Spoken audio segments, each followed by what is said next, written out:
Hello, and welcome to Dolphin's Dive, the weekly strategically minded Handelabra stream hosted by Logic Dolphin. Handelabra believes in civil rights for everyone and in being as inclusive as possible, so any comments or activity actively working against those goals are not welcome and will not be tolerated. You can follow us at Handelabra Games on Twitch or Handelabra on Twitter, Facebook, and YouTube. You can follow me personally at Logic Dolphin on Twitch, Discord, YouTube, or pretty much any avenue.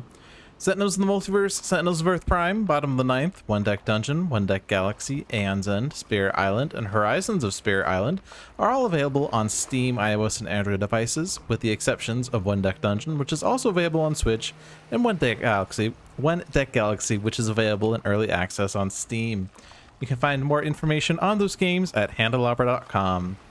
Hello, Nezu. More dolphins, more diving. We are here with Spirit Island today because, well, on Tuesday's Handelabra stream, there was the demo of one of the new spirits, which I believe is here.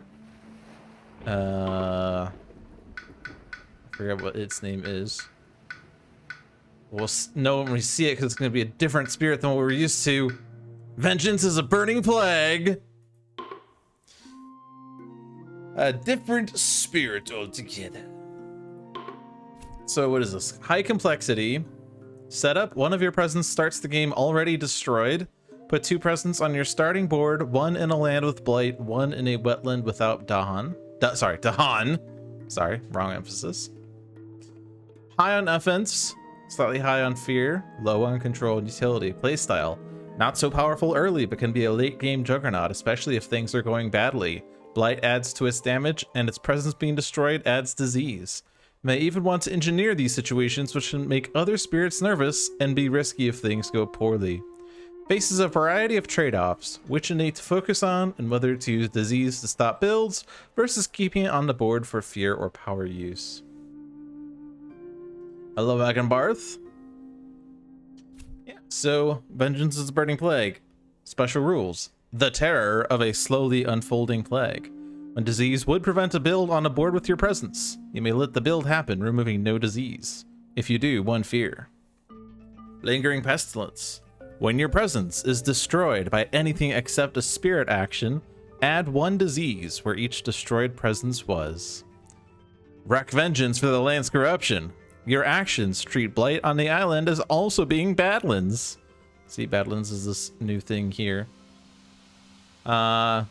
What Badlands is, and I've been corrected on this the first time I was going over it, but it's a +1 damage to invaders, +1 damage to Dahan, not +1 damage to the land.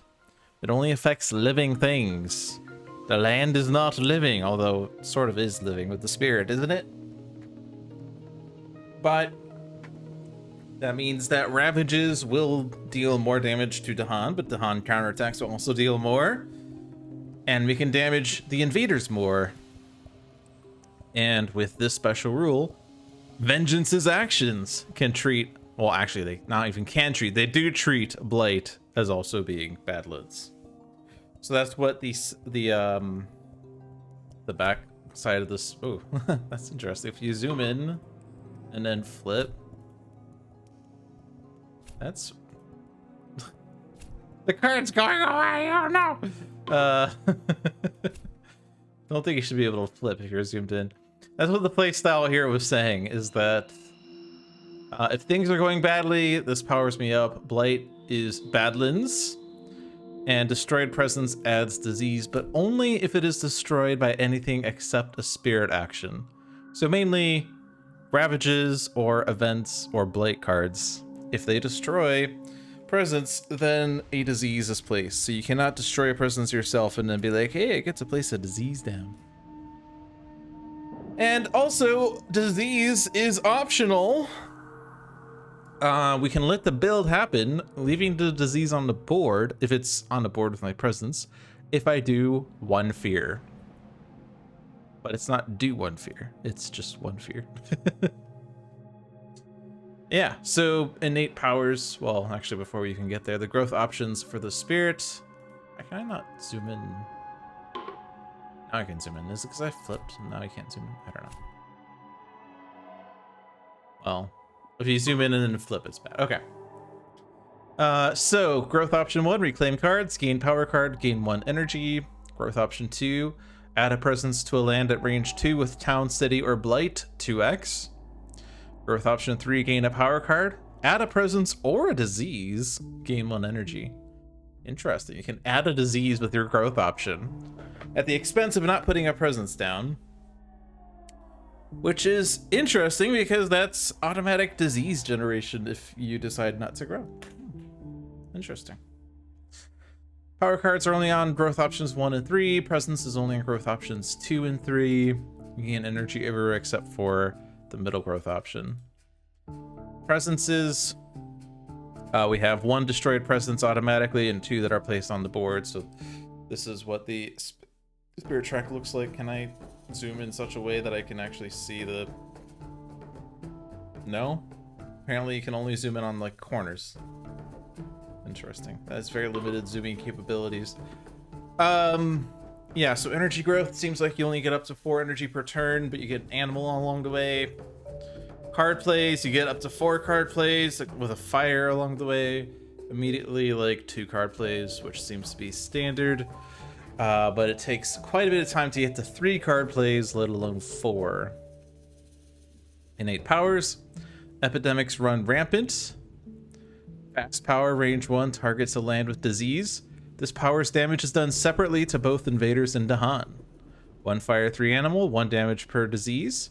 2 fire, 1 water, 4 animal, plus 1 damage per disease. 3 fire, 3 water, 5 animal, plus 1 damage per disease. 1 fear per disease, max 5. Remove 1 disease. Cool. That's damage. At highest level, that's 3 damage per disease. Cool. Savage Revenge. Slow speed, range 0, targets town, city. 3 air, this power has plus 1 range. 3 fire, 1 animal, 1 damage. 4 fire, 2 animal, 2 damage. 5 fire, 2 air, 2 animal, plus 3 damage. Damage, damage, damage. All of these innates are damage. Fast power is only targeting disease. Slow power targeting lands with buildings, but only if it's range 0. Well, is range 0 and is slow. 3 air does make it plus 1 range though. And then the starting power cards that we have, whoops, that's not the button I wanted to hit. Thankfully that's the fast way to get there. Show hand. We have Fiery Vengeance. Fast, 0 energy, Sunfire. Targets any spirit. Cost to use though. Target spirit removes 1 of their destroyed presence from the game. 1 fear and 1 damage in 1 of target spirit's lands. This is your power, so Blight counts as Badlands, even if target is another spirit. So it says cost 0 here, but the cost to use is you have to remove 1 of your destroyed presence from the game. I presume that means that if you target a spirit that has no destroyed presence, then the effect fizzles because you have not supplied the cost. 1 fear, 1 damage. Interesting. Seems rather light for forcing you to remove a destroyed presence from the game, but whatever. I don't understand game mechanics anyway. Strike low with sudden fevers. 2 energy, fast, range 1, targets land with disease. Fire, air, earth, animal. 1 fear, invader, skip ravage actions. Ooh, so a land that is diseased might not even ravage. Plague bearers. For some reason, I'm thinking about How I Met Your Mother in the final season where Barney was talking about the ring bear. And Robin kept getting paranoid. Ring bear? No, you mean ring bearer, right? Yeah, these are the plague bearers. The plague bearers. You don't think you can target a spirit who doesn't have a presence on the board because isn't that a lost condition? Well, no, I mean, obviously if they have no destroyed presence, if they have no presence on the board, obviously it doesn't work. But you have to target, you can target any spirit, but they have to remove 1 of their destroyed presence from the game. If they have no destroyed presence, then this effect fizzles, right? So the target spirit has to have some destroyed presence, and they have to have presence on the island for the game to not be lost. Yeah. Plague bearers. 1 fear if invaders are present. Slow range to land with disease. 1 fear if invaders are present. For each disease, push 2 explorers town to Han. 1 disease may move with each pushed piece. Pushing. When push comes to shove. Range 2 push is kind of nice.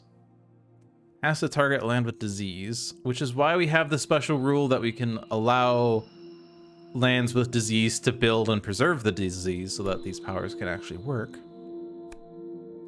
Fetid breath spreads infection to energy, slow, air, water, animal. Range 1, target land invaders. 1 fear, add 1 disease. So add a disease, target land with disease. Stuff like that. Cool. So I only saw John play this a little bit on Tuesday, so I don't really know anything at all about how you should be playing this spirit.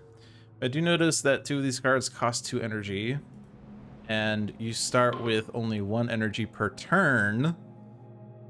If you take middle growth option, then you're not gaining a +1 energy, so it seems like energy is rather hard to come by. Which is very interesting, because you cap at +4.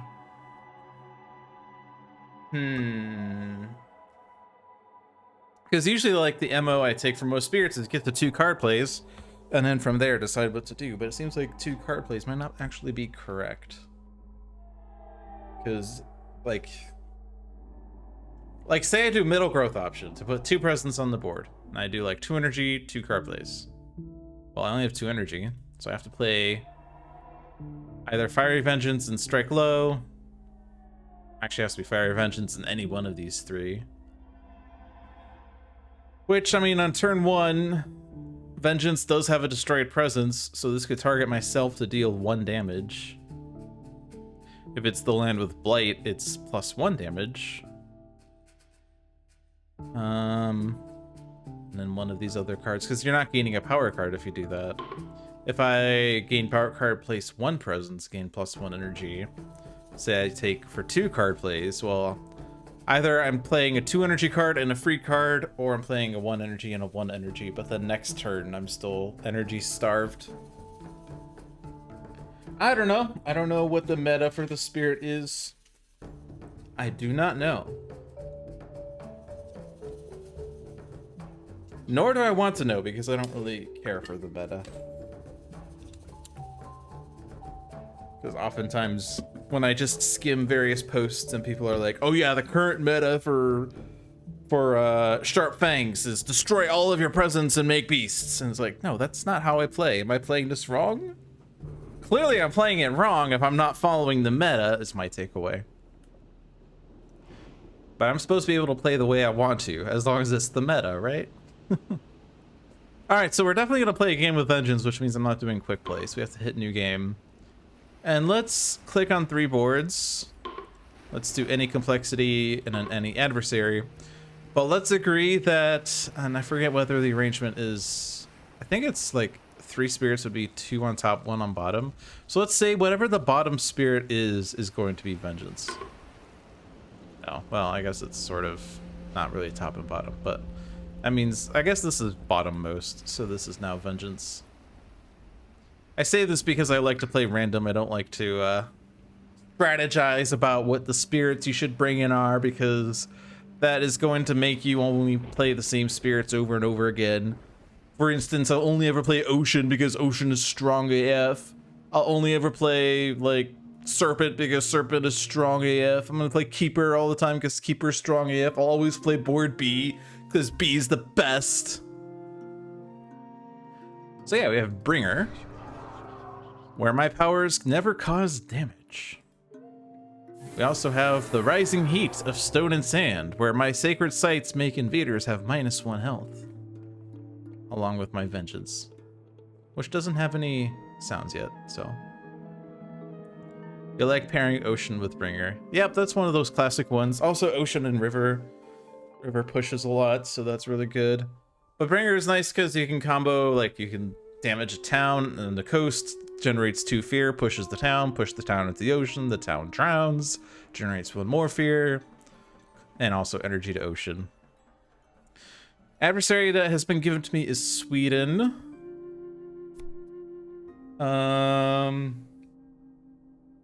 Let's keep this light because I'm a little bit tired today. Let's make it to Sweden too. Sorry that I'm not the hardcore Spirit Island player that plays every adversary at difficulty 6 and always wins. But Sweden 2, so no additional loss condition. Escalation, swayed by the invaders. After invaders explore into each land of this phase, if that land has at least as many invaders as Dahan, replace one Dahan with one town. At level 1, we have heavy mining. If the invaders do at least 6 damage to the land during Ravage, add an extra blight. The additional blight does not destroy presence or cause cascades. Hey, extra blight, hey?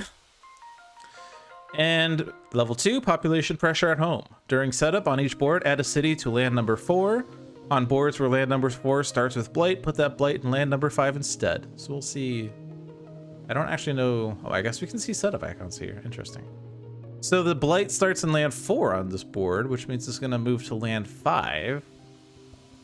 I guess my question is, how does this interact with this? Because I put one of my presences in the land with blight. Does this happen? I think this happens. Yeah, you place your presence after setup, right? Well, it's part of setup, but because I'm pretty sure, like for like ocean, where it's like choose a coastal presence. Like I think that happens after all of these setups happen. So anyway, Sweden 2, these 3 spirits. Let's play.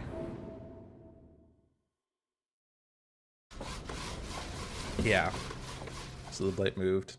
So my presence moved to board to land 5. Exploring wetlands. You're definitely one of those players who enjoys finding synergies and combos. I'm not saying synergies are bad, but I'm just saying that if I were to only pick spirits based on like what I feel like playing or what synergies and combos I feel like playing, it would be very easy to accidentally forget a spirit. Like I could go 6 months and then be like, oh yeah, I haven't played Thunder Speaker because Thunder Speaker has no combos. Actually, that's a lie, but I'm gonna pick favorites. I'm not gonna pick my least favorite spirits. I'm gonna leave my worst spirits as worst because I'm never playing them and improving my gameplay. It's kind of why I stick with random in most situations, just because like it's fun to discover the synergies or even accidental synergies versus forcing them with setup in a sense. That's not to say that there is no strategy in setup whatsoever. I mean, this is a strategy-minded stream, so I suppose I should be picking my spirits for strategy, but I just don't like doing it, so I don't. And it's, you know, preference. There's no right or wrong. Play the games however you want to play, of course. As long as it's the meta, because as long as you're following the meta, you're never wrong. Okay. Enough bullshitting. They explored wetlands. I, as Vengeance, have an explorer in my wetlands. You poor thing. Right.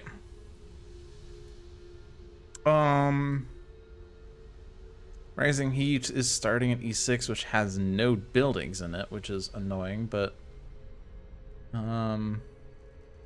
Stinging Sandstorm can produce a Sacred Site and subsequent damage.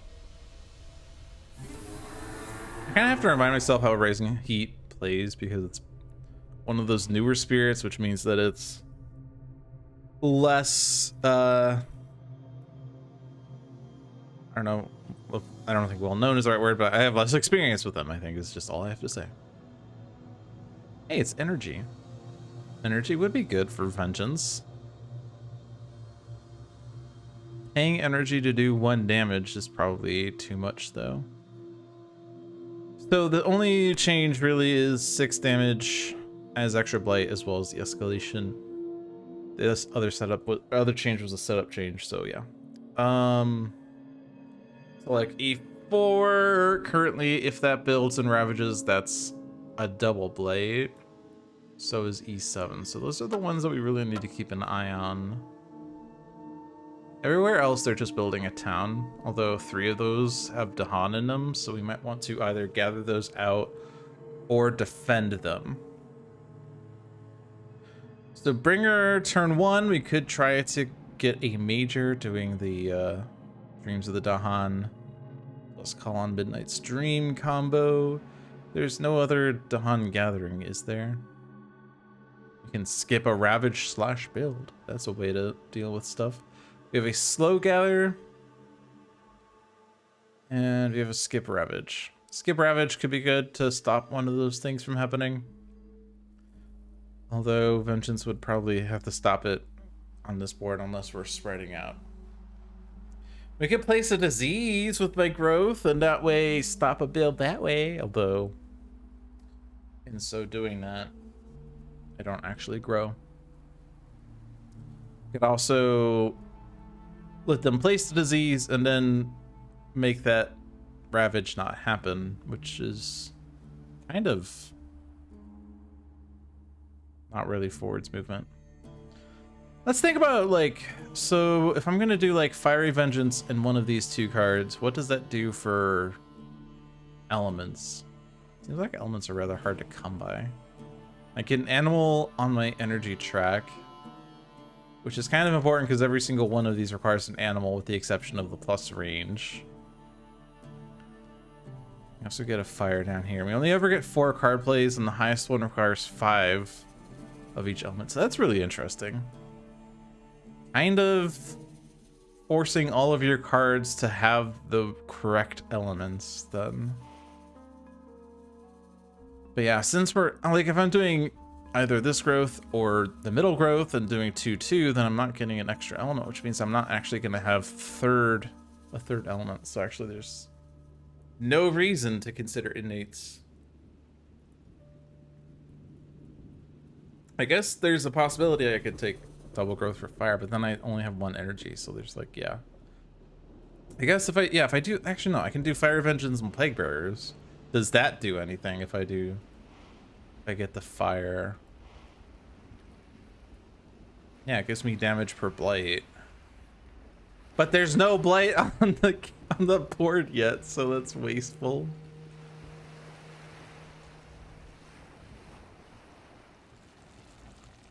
When my presence is destroyed by anything except a spirit action, I can add disease, though. Vengeance is probably your favorite spirit. Okay, Boomer. I played them for 5 minutes. I know everything about them now. False. Black Bear.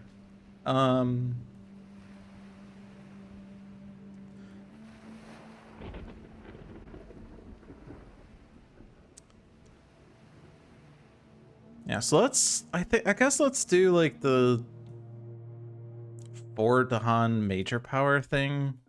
I will have lots of energy anyway. So this will gain me 4 energy. If I gain a major, forget this power and play it immediately, whatever.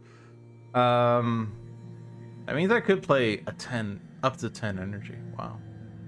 And there are a lot of major powers now. Lots of them. What's the one that requires you to have, like, this one? If you have no other power cards in play. Any number of times, forget a minor power, a major power, and a unique power to perform the above effects again.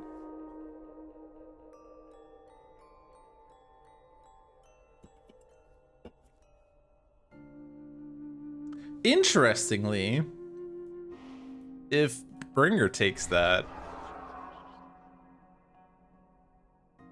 your powers never destroy anything other than your own presence. So it says destroy all presence.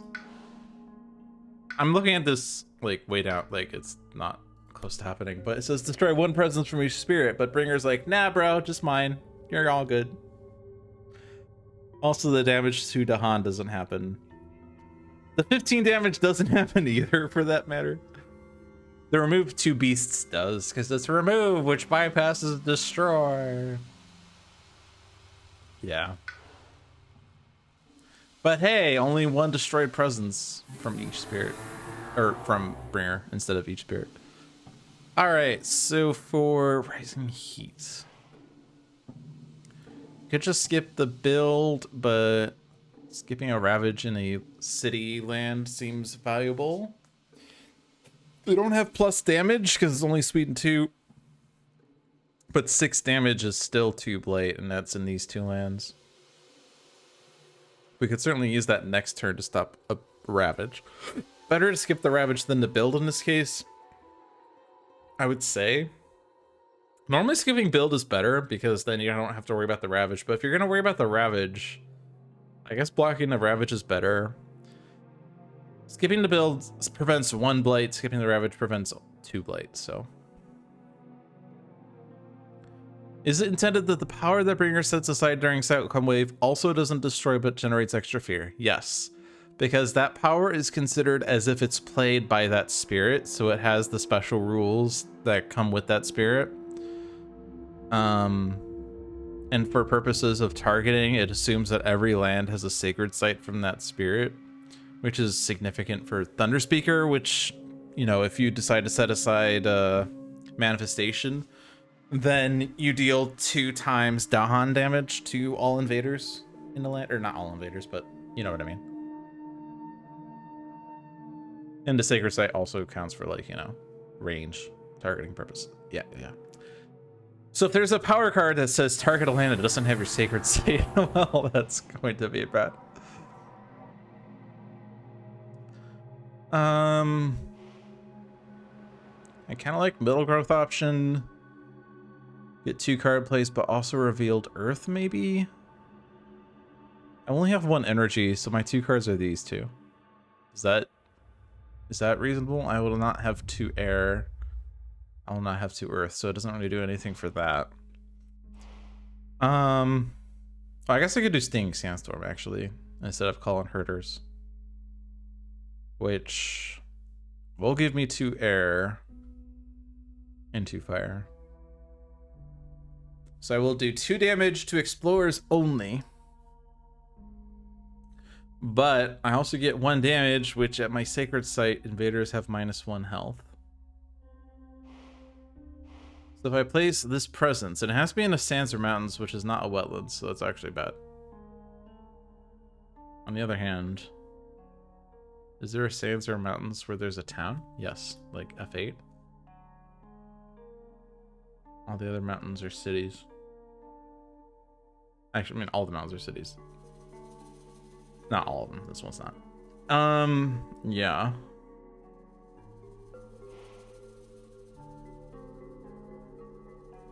And if I'm doing what I was thinking, where I just like get up to the fire and I play these 2, there's no disease on the board. No guarantee I'm placing disease, so that seems foolish. I feel like I should just gain a power card.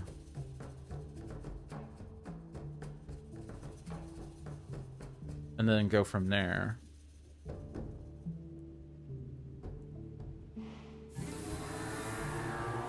You could also gain a power card, I suppose. Because that Earth's not really doing me much good either. +2 energy is really good. Allows me to play things. This also doesn't have to target a sands or mountains. So I could, like, place the presence at E4 and use Stinging Sandstorm to gather my presence and kill the town in there, or do it even in E7, which isn't directly relevant, but it does get rid of a town. That's all I'm saying.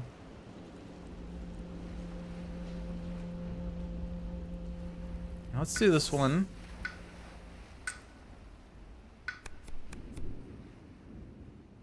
A spirit with presence on target board may add 1 of their destroyed presence. I have a spirit with destroyed presence. Interesting. Do I want that? It's not good elements. We want fire, air, earth. This has fire, earth. And range 0 sacred site, but it's damage to each building. Which, I mean, is really good, right? If it's at my sacred site, they have -1 health, so I just kill all towns. Cities will be at 1 health. Infested Aquifers adds disease, which is good for vengeance. But this does give elements. So I think it's that one. We don't have to play it this turn. We could play it next turn. We could use that to defend e4. But also just damaging the town could be pretty cool. Combo that with Gift of Searing Heat and we kill the city as well. Interesting. So that will require me to have a Sacred Site in e4. So it seems like I'm putting the presence in e4 and using Stinging Sandstorm to gather my presence there.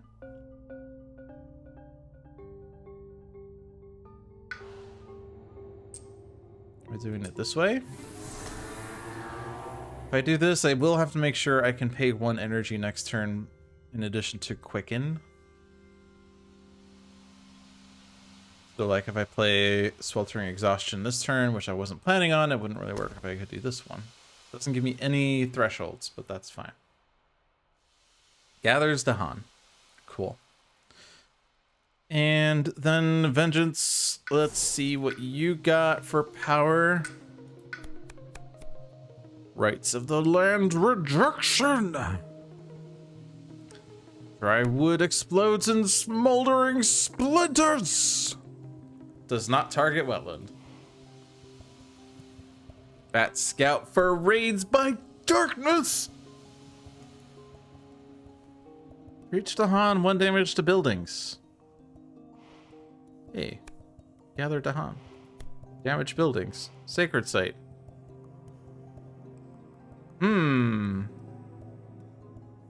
Curiouser and Curiouser. This will target e4 if I hit that. However, what do I even care for elements? Animal, fire, like that's kind of required. However, none of these have both fire and animal. This is the only one that doesn't have, actually these two don't have, or sorry, I'm looking at the wrong. This doesn't have fire. This one doesn't have animal, this one doesn't have animal, this one doesn't have fire, but this one has neither. So if I take Bat Scout because it synergizes with Rising Heat of Stone and Sand, I can't decide whether I want to call you Rising Heat or Stone and Sand. Why not both? It kind of locks me into Animal Track, I guess. Which is more this side. Does give an air though, which can help to make Savage Revenge have plus range, which is great when I can't do anything else on it. The animal helps for epidemics. I don't have fire or water on this card. It's not like these are super great either though. I guess like dry wood also has fire and air, so powers up this better. I kind of like Bat Scout more.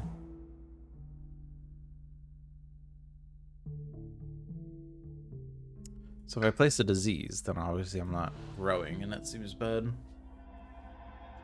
2 plays. We have 2 energy. So obviously I would like to use Bat Scout this turn. Presume I'm not hitting any of these thresholds, so I'm not going to worry about that. But this doesn't work.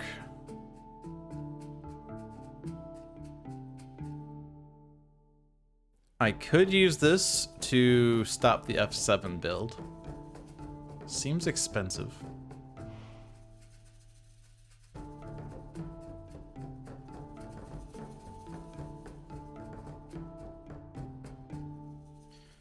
Assuming that I can't, like, I have to have Destroyed Presence for this to actually work.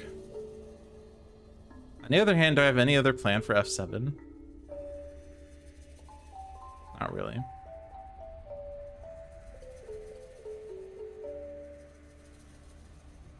Do I care about Sacred Sites?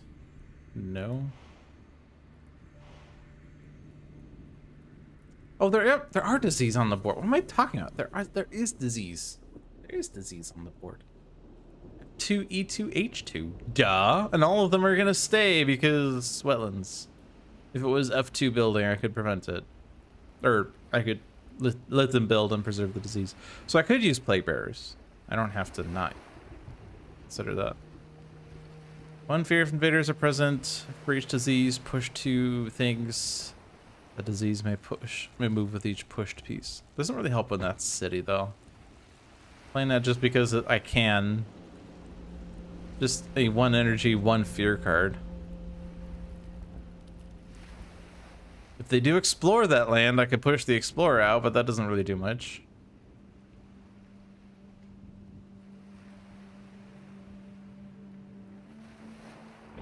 I don't know, I'm kind of inclined to just take energy track. I can't really justify a second card that well. I could let the Ravage and F7 happen, actually. And when my presence is destroyed, I add a disease. So, like, that land would then be diseased. You would have a Blight as well, which means that I have plus damage there.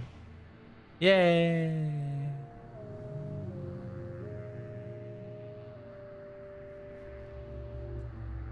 Your actions treat Blight as also being Badlands. Yeah, so the Blighted lands aren't now Badlands lands. They're just only when I use powers. Okay. And this is range 1, right? Yeah. So, to that end, let's just grow into F4 for no real reason. All right, 15 years later, I've made my plays. So before we lose Call of Midnight Streams and therefore the Moon and Animal, let's use that up. So let's turn this fear card over. Each player adds Strife in a land not matching our Ravage card. And then generate fear. Gather. And then call.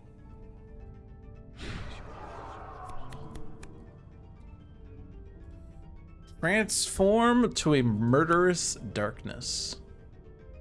Target spirit may choose one of their sacred sites. In that land, replace each of their presence with Badlands. The replaced presence leaves the game. Push any number of those Badlands, 3 fear, 3 damage per presence replaced. If you have 3 fire, 2 fire, 3 moon, 2 fire, 2 air, 1 damage in an adjacent land, 1 damage in an adjacent land. Otherwise we have Jungle Hungers. So boring. Also not in the jungle. Remove 1 of your presence on the island from the game. From now on, each Dahan within range 1 of your presence provides defend 1 in this land, and you gain 1 less energy each turn.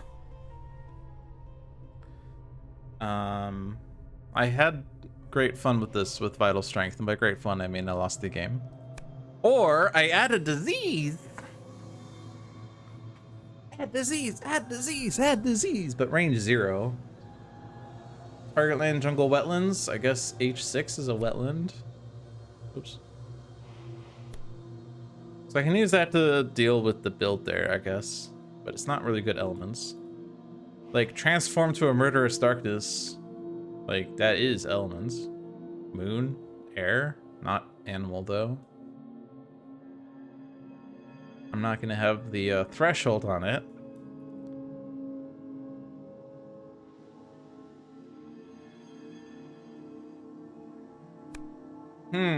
It's kind of a tall bargain.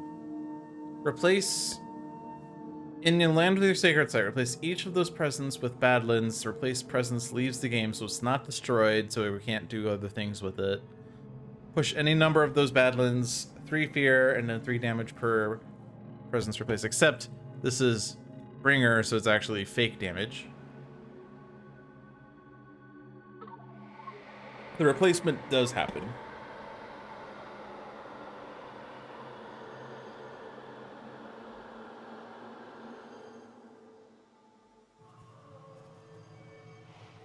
Threshold doesn't really seem super great, except since you can push the Badlands, it can be +1 damage in that land, or 2, as it were. And the Badlands is permanent.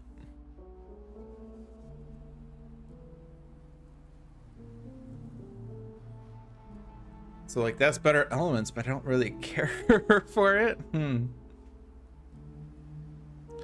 I guess Smothering Infestation at least does something. That's my decision, I guess. And it doesn't really kill because of Springer, but it does push the invaders out. Sands. I hate sand. It's coarse and rough and it gets everywhere.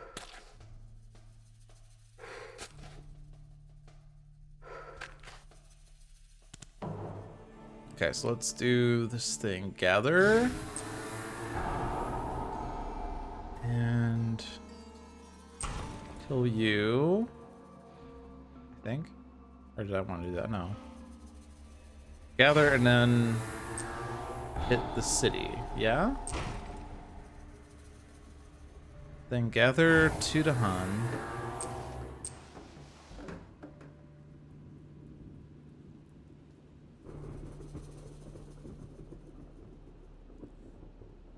We could leave the Explorer there. Should die by Dahan. We could also just push it out. Let's just push it out. Don't let the event screw this up. Then Bat Scour. Yay! And then I can fakey damage.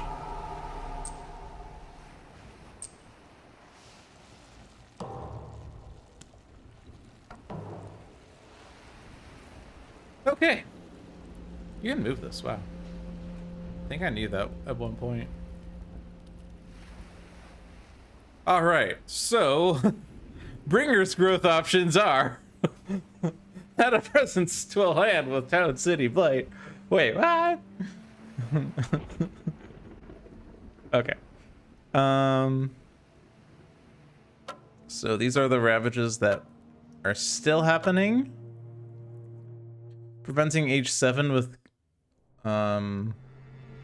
well, the original plan was quick and near struggle to kill E4, and then we just decided to do something different altogether, but with the upcoming Sands build, it's fine because Stone and Sand can more easily get into Sand. Fun fact. We can do Sweltering Exhaustion to stop H7, and I think that's reasonable.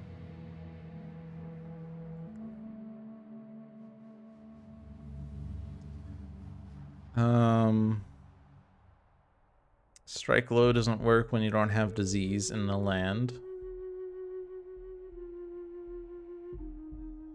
Weird. Could have added disease. Weird. We could just add disease with this growth option and then use this to stop the build. Or stop the ravage. You can also let the land ravage, which will add a blight / badlands and destroy my presence, but add a disease. F3 and E8 I would prefer to deal with more because they have Dahan. So a defend card would be nice. Guess I'm digging for more cards then. Let's click this one first. Target spirit provides defend 2 in each of their lands. Interesting. Call to Bloodshed gives fire and animal, which is really good. Inflame the Fires of Life also gives fire and animal. And if I take this animal, I will have an innate animal, but I also will only be playing one card, so it won't really do much. It also adds disease.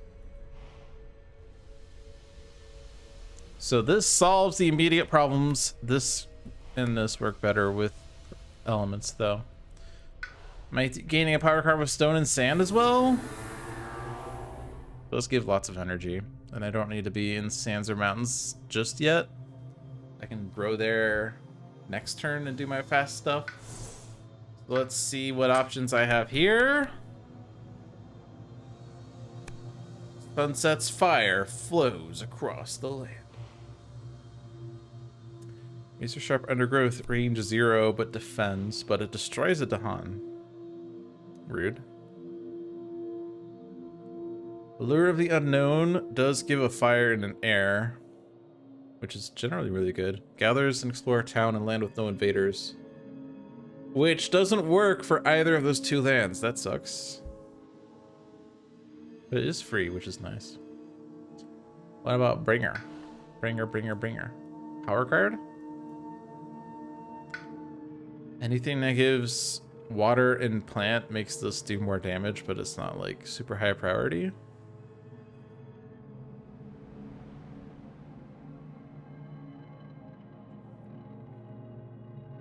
Predatory Nightmares does deal with H8, but in a very expensive way.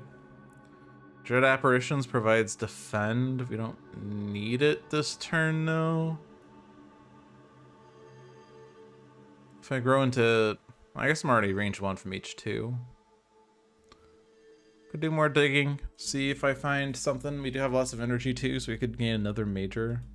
My current major only costs 3 energy, so it's not that expensive. But I also only have 4 cards, which makes gaining majors rather awkward. So let's just gain another minor. Okay. Remove Blight, add Strife, add Wilds, add Beasts. Interesting. None of these give Moon. This one gives Air and Animal, but Air's kind of... like, we don't care about that much. But it does add Beasts, which is Stonks. Stonks. Call to Tend, on the other hand, does combo with Smoldering Infestation, but... in terms of the elements, but I don't care about that, right? Treacherous Waterways stopping a build? No, because it doesn't target the right lands.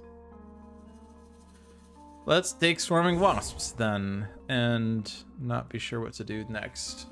So Encompassing Ward could provide the defend in E8 or F3. And either Stone and Sand or Vengeance can get into E8 very easily. F3 not as much, because this is what, range 1? Yeah. But this has 2 Dahan, this has 1. And with Sweden, the singletons aren't always a good idea to keep anyway. It's like, I'm tempted to click that because it solves E8 and we don't have another solution to E8 right now.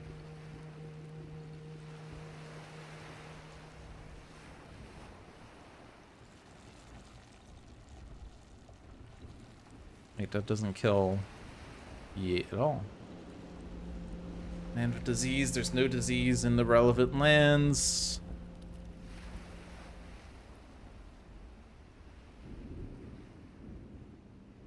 I mean, I guess I could do my growth as a disease to stop the Ravage, which is kind of expensive.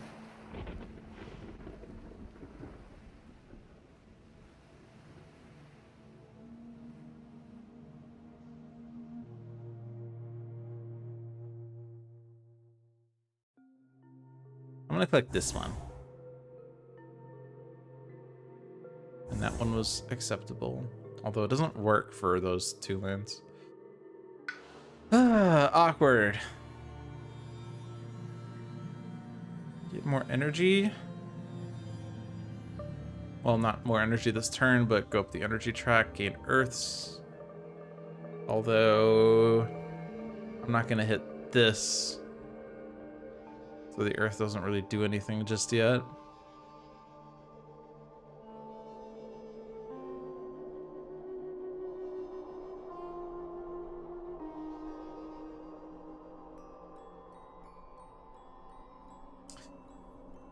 If I spend an energy to do... oh, this is another. It's not me. Rude. Alright, so we're playing Sweltering Exhaustion for sure. This is slow.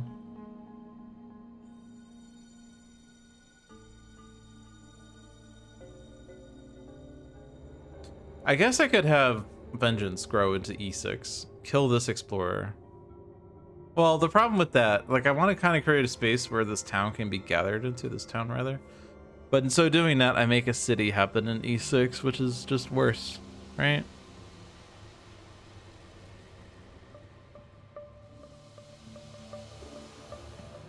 like that I had solutions to either of these two and I just proceeded to not do them. Nope. Let's just kill the Dahan because it's Sweden. They're gonna die anyway. At least one of these two will survive and kill the town. I guess there is this fear card, but Strife in the land not matching the Ravage card doesn't really help.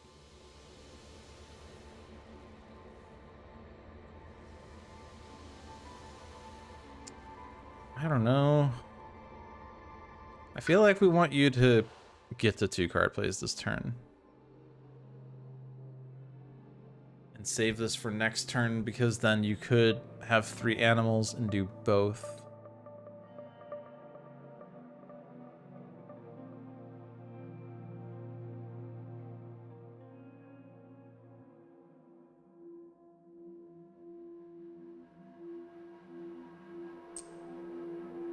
I could stop the F1 build at the expense of my singular destroyed presence.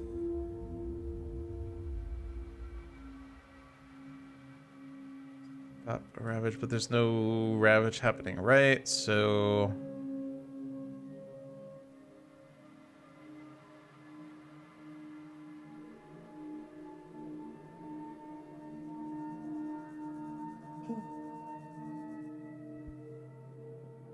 I don't know. I'm just gonna click on something. I don't feel like I understand vengeance yet. I don't feel like I get it.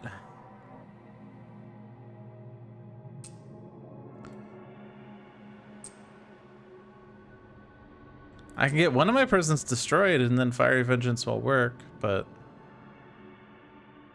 And if that does target Rising Heat, and it's 1 damage and one of target spirits lands, if it's in my Sacred Site, it's 2 damage. Well, 1 damage to a town that has 1 health, which destroys the town. So like Sacred Site in E6, that would do it. So I kind of want to let this presence get destroyed then. Although I'm playing Fiery Vengeance this turn, so maybe I shouldn't. Eh.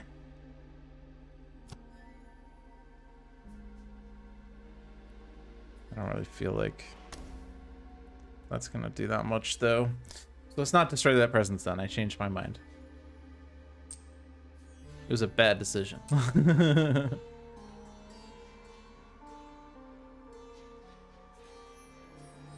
I can just very easily get a Sacred Site in Sands, so let's not put this in the Sands. Let's just put this in a jungle.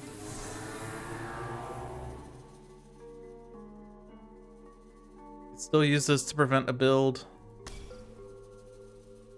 Save this for something, so it's gonna be this one. This does give me the innate for 2 damage to explorers only. Use that to gain energy on someone or deal 1 damage. Another way of dealing with F1.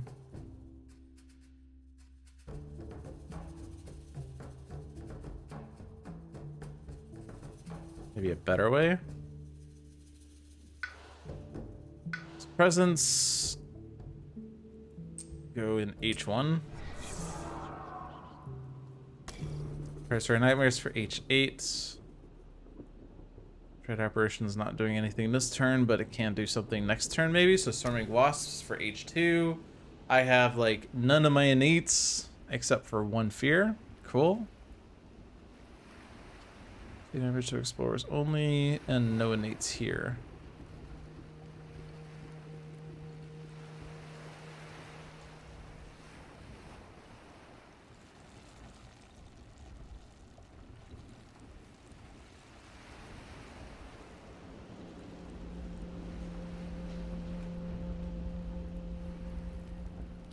So if I'm not playing Fiery Vengeance, what would I be playing?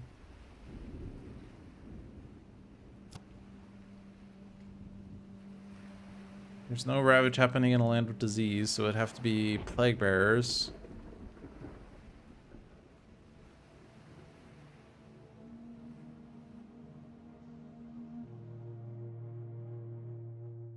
Which doesn't really do much except hit F2 for fear.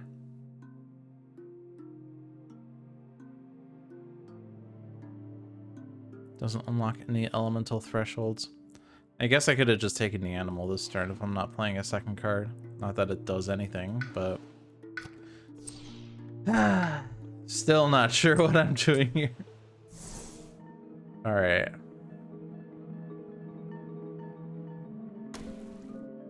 I will still add disease. Thing.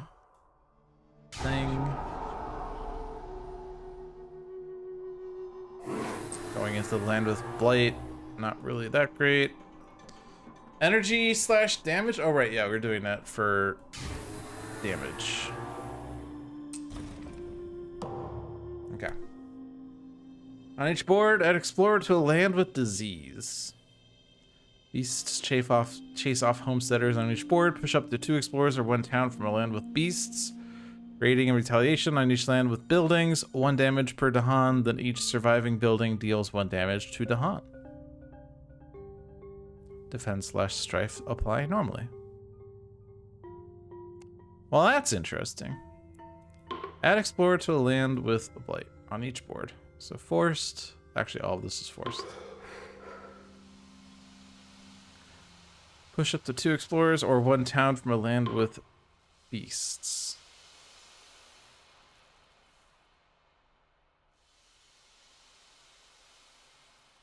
I guess that solves that ravage.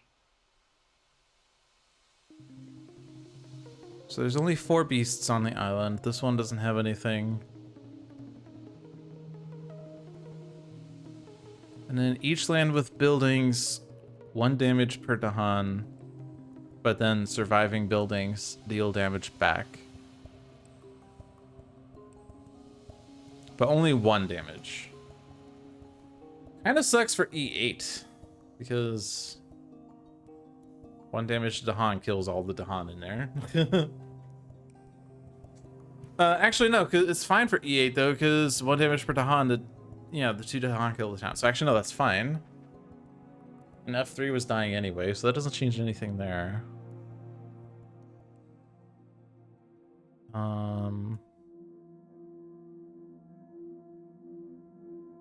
We can put all Dahan in H6. So so it'd just be H1 is the only other one that's left, and that only deals 1 damage, which does like nothing.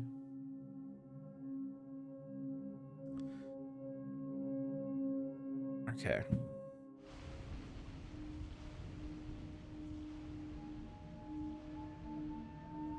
I guess we could combo this by pushing this town into H4 and then push H4 somewhere, but it's not going to go in a spot where it will do anything. Push F7 into E6 into something. Stopping a build seems better.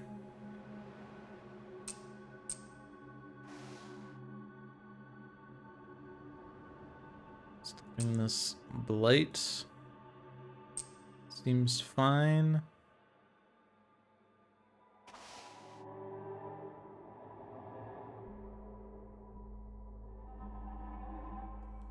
One damage per Dahan, but only in lands with buildings.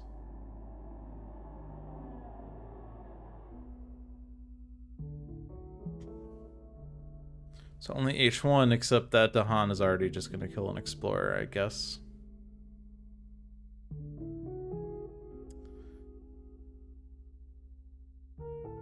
I will take you out, though. Let's just go over there.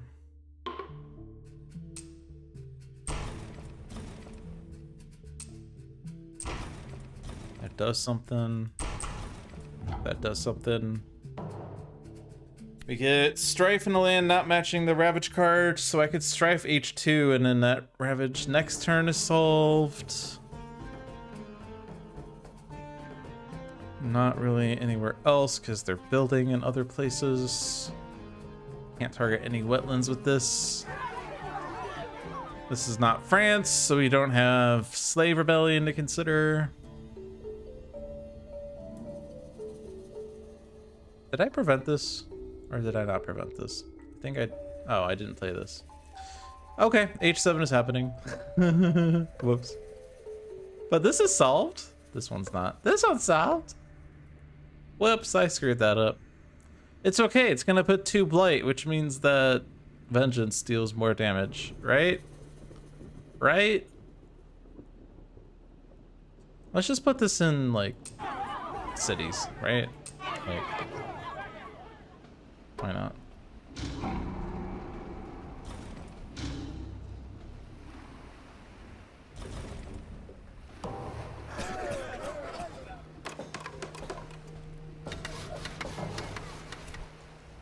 Boring jungles.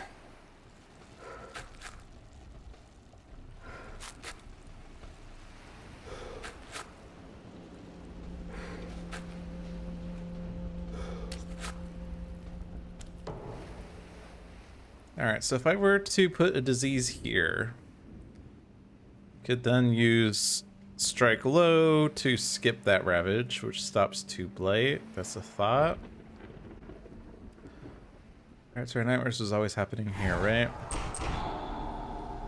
We do have escalation starting next turn.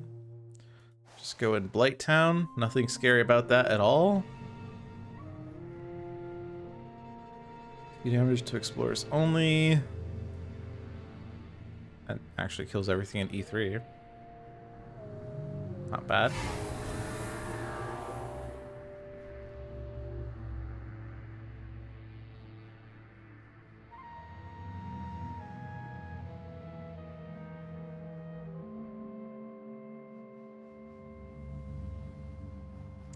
Let's do that.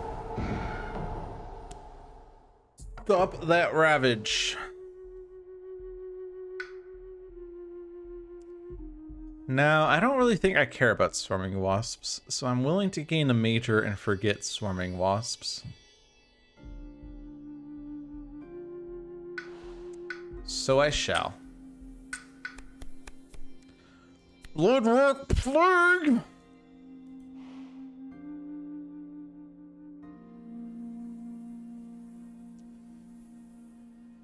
This is the dream, right? Plague stack?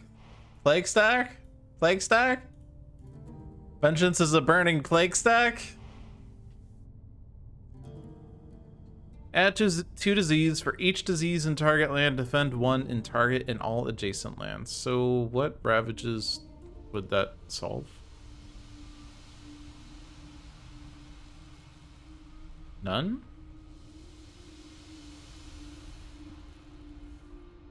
Because this one's prevented. This one's strifed. This one's not enough damage. And the other sands are empty. I guess I could take it and save it for next turn. Or even just add disease with it, really. I mean, nothing's saying I have to play it. Is there a good place for it to be targeting for defend? Like H6? Like if I play it, like I could play it this turn and then reclaim all next turn and then play it again. Or even reclaim 1. 2 disease here and then 2 disease again would be 5 disease. Defense 5 to H1 and H5, which is almost enough. H1 will blight, but barely.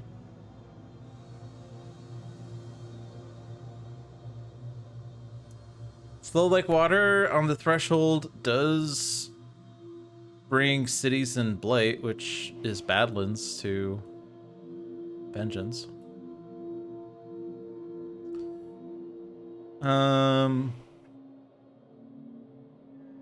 Feels like I really need to start combining blights to deal more damage. Because Badlands.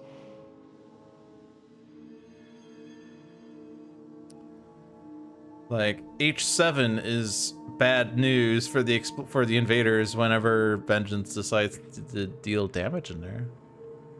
But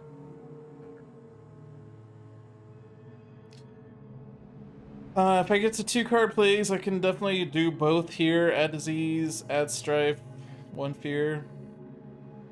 And then the disease counts for like plague bearers. It's like, I feel like I want power cards that deal damage more.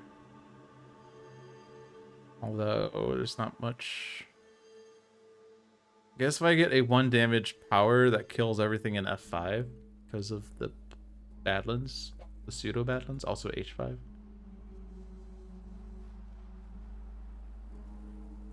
Otherwise, like what? This does give an animal, so it does activate things, but it doesn't give a moon. This gives moon and animal. Replace explorer with beasts. Replace additional explorers with beasts in either target or adjacent land. This is like...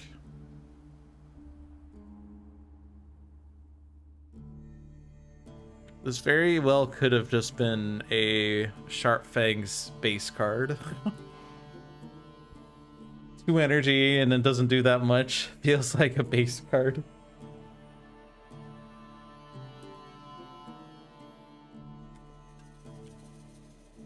I'll also not have the threshold this turn or ever. I don't know. Grant hatred, also not really gonna ever happen. Nor will this ever destroy all invaders, so like, whatever. Alright, plague stack.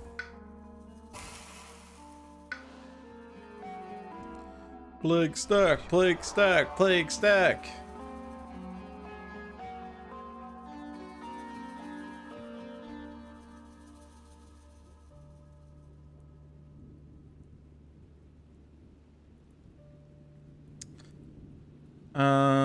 Yeah, so there's no Ravage this turn because we're gonna block F8, so just the jungles. Like the plague stacking H6 twice will make sure that defends both lands. Could try to get Dahan in there somehow. Let's make a sacred site, I guess. Stay here. I get a Dread Apparitions, but it doesn't really do anything. Except cost energy. I could not play it, but then I lose elements. Okay, so Sands Ravage, we don't care about it, really. We could defend F8 using Quicken. Probably better than spending 2 energy to skip the Ravage.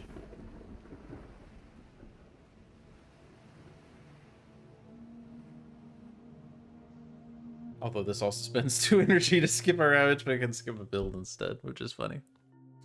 Skipping E7 build is fine because that's the city. So let's do this.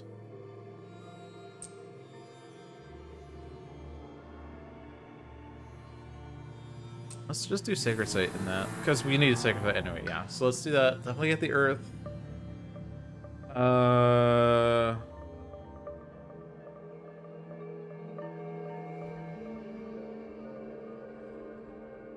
We definitely want to get to at least one of these fires. Let's get energy. I'm gonna do 2 card play a game, because then energy is not an issue. As for Vengeance, don't need the energy this turn. Do I want his fish for more powers though, or start growing?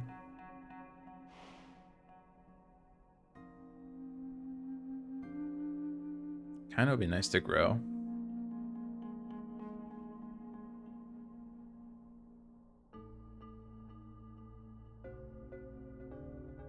I have the animal, so Inflame plus Plague Bearers at least does something.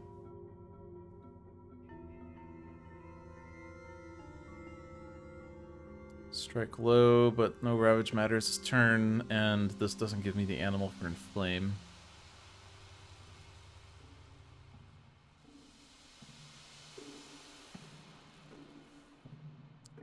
Guess we could do a combo into E7.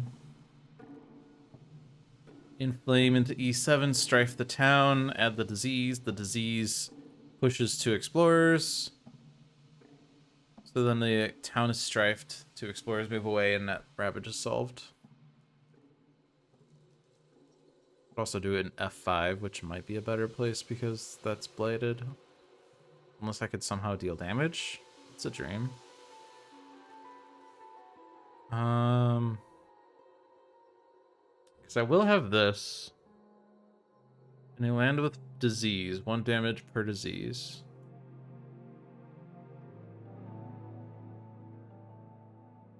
I guess it combos with Plague Stack.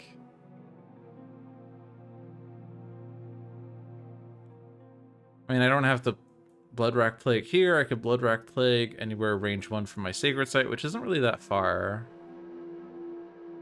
If I do it in H7, then I get the combo of Epidemics dealing 2 damage, boosted by 2 because of the 2 Blightlands. So 4 damage. For a thing that was only 1 damage per disease. It's a lot of effort for very minimal return. Because, like, killing a city doesn't do that much in there just yet. Could throw it into F8. If I do it in F8... It's actually interesting because... I could just damage every building, and then 1 damage to the city kills the city. There'd only be 1 explorer, so it'd quicken to kill 2 buildings. Still 1 explorer, so it could Ravage and Blight, but very unlikely. And then we could use Sweltering Exhaustion to block the F5 build.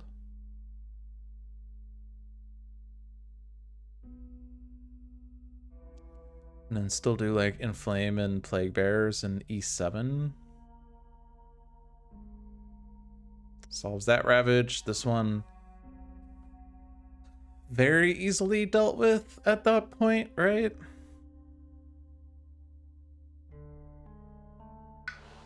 So I think I do that then. Now I could get a fire, which will actually get me 1 damage and I land with buildings.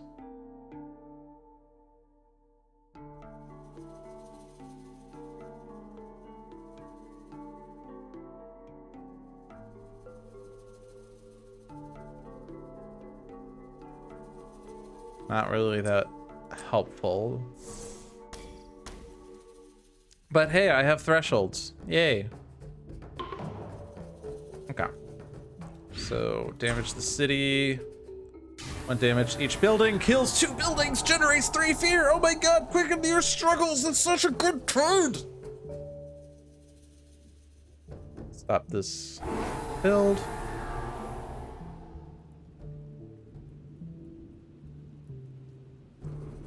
I guess we have a fear card to reveal, so maybe I should have done that before I did the other things. I guess. Okay. On each board, remove an explorer from a land matching a Ravage card. Higher thresholds are better. Or higher terror levels. On terror level 3, remove 1 invader from a land matching a Ravage card. Cool. We're not getting that this turn, right? Maybe.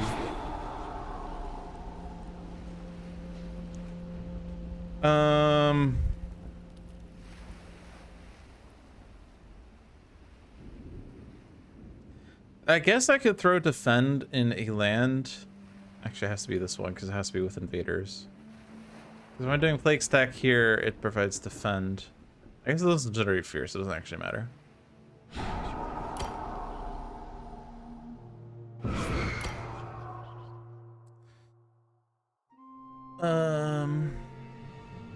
I guess I should have used that first, actually, in hindsight.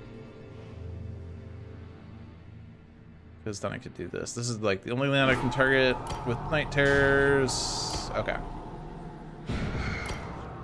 Doesn't do that much, but, you know, that ain't much, but it's a solid work, or whatever. What is it called?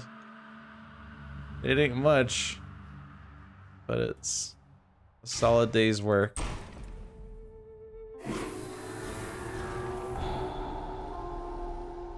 Yeah, so we're pretty close to that fear card. Maybe the event card pushes us over, but I'm not sure what that will do. Struggles of Growth, a painful crux point. Why is there thematic text on my event card? It's not an instruction. It's just literally a painful crux point. Each spirit chooses. Trade Reach for Deeper Nature. Destroy 2 of your presence, gain a power card. Leave behind that which restrains you. Forget a power card. Gain 2 energy. Move up to 2 of your presence up to range 4.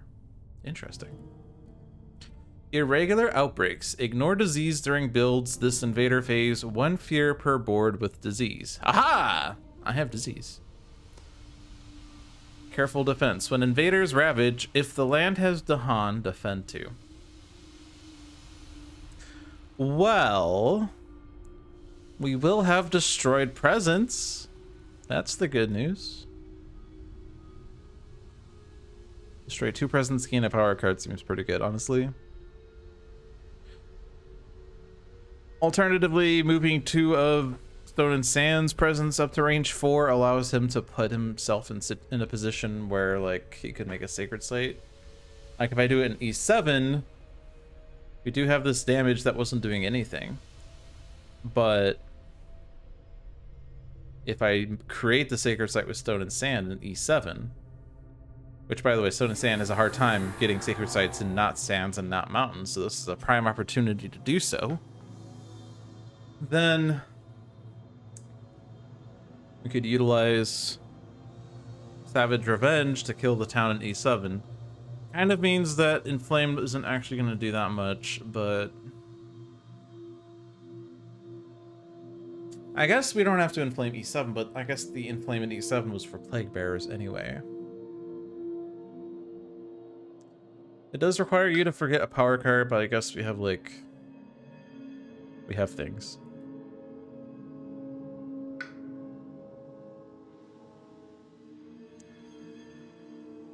But I'm fine with gaining a power card on Bringer because this means you don't actually have to reclaim all next turn. You could just reclaim 1 and keep growing. Fine with destroying 2 presence on Vengeance. Gain a power card since we did do that this turn. And also destroyed presence is good for Fiery Vengeance. Okay. So you have to forget a power card. We could actually just forget Sweltering Exhaustion, although skipping a build is generally pretty fine. But it only gives fire air, whereas everything else gives fire, air, and something else, except for this one, which also doesn't give air. You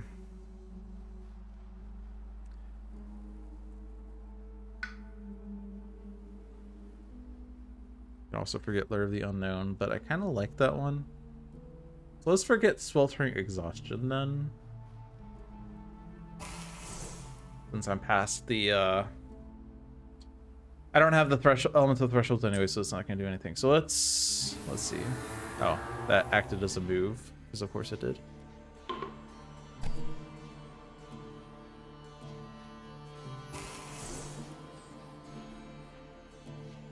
Moving presence out of sands into not sands. Like this is not a sacred site anyway, so that's fine to move. And this one doesn't really get into a sacred site at all, but you could get set up in H7 now. Get that presence there. And then destroy 2 of your presences. H8's not doing anything. Destroy 2 of your... Yeah, destroy... Oh, right. Power card first. Blood Rock Plague is 4 energy. We're gaining 6 per turn, but let's gain minor so we can grow in cards. Gift of Nature's Connection. Target spirit gains either 2 energy or 2 of a single element their choice. If you target another spirit, you gain an element of your choice. It's like Elemental Boon, sort of. Fire in the sky with diamonds. Doesn't give moon. None of these give moon. Moon is really what you would want. Or animal, slightly. Only slightly though. This is a defend. Next turn is a jungle turn. But we have a pretty solid defend for those 2 lands anyway. What does this need? Earth and animals? And a lot of animals? Let's do Gift of Nature's Connection because it's 2 of a single element. which is really good. You target another spirit, you gain an element. So that could be a moon. Now we will trade reach. Destroy 2 of my presences. We do need the sacred site for E7, so it's 2 other presences. Probably the one that has nothing, and keep the one in the land with buildings, I guess. I want to keep the one at F5 as well. Gain a minor. Damage per blight.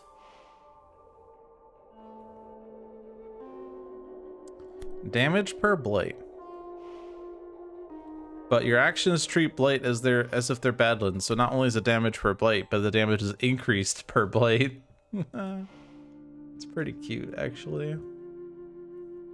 Sacred Site in H7 would actually wreak havoc there. Not, well, I guess, yeah, we both need Sacred Sites, and that's actually tall order. I mean, I can't say no to that, right? I don't get animals on anything else here. It's just a question of fire, air, water. Hey, this has fire, air, water. Steam vents, no. No, not steam vents. I'm doing Purifying Flame and you can't stop me. 1 fear per board with disease. Oh! My presence was destroyed by anything except a spirit action, so I added disease in those 2 lands. Aha! Sucks to suck. When invaders ravage, the land has the Han defend too. Not really relevant. We do get the fear card. On each board, remove an explorer from a land matching the ravage card. Okay, well that was forced. Singular ravage. Nice.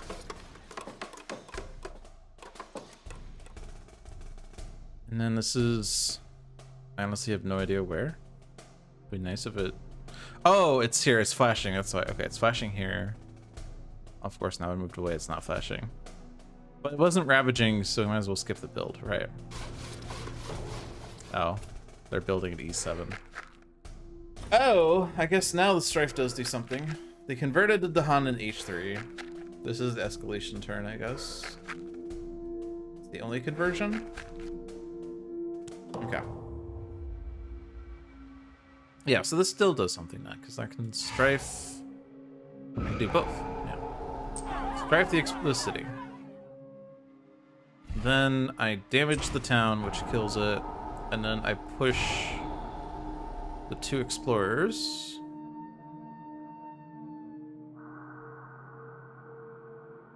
Don't want to push an E4 because escalation. E1's already screwed if it escalates anyway. E5 is currently building and it's blighted, but blight is happy, right? I'm happy with blight. I guess since E1's already screwed, let's just do that. I could move the disease there.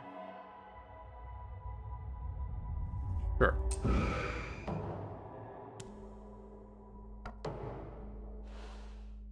All right, so Bringer doesn't have to reclaim all. You can just reclaim 1. And with Bloodrack Plague, H1 is defended.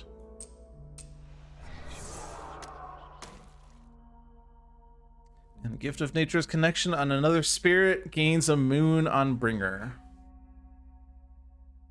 Which doesn't actually do that much. But neither does anything else. You definitely don't have 4 animals anyway, so yeah. I guess I could target myself, gain 2 moons. And then I'll have 2 moons, so I can give an element to 1 other spirit. That seems worse than giving that spirit 2 elements, though, so. Alright. Stone and Sand is reclaiming all. Major? 8 energy. 8 energy. It's 8 energy. I say I will gain a major next turn just because I don't have many cards. Isolate target land. Mesmerized Tranquility. Isolate target land. Let's read the rulebook for what Isolate does. Prompt for isolated land adjacency. Option. It's a concept, right? I guess also appears under reference. No? I feel like reference would be... Ooh, icon for isolate. I feel like there should be a search bar. You should be able to search for the word isolate and it will just pop up, but I accidentally hit resize. Okay, I think that mainly fixed that. Okay.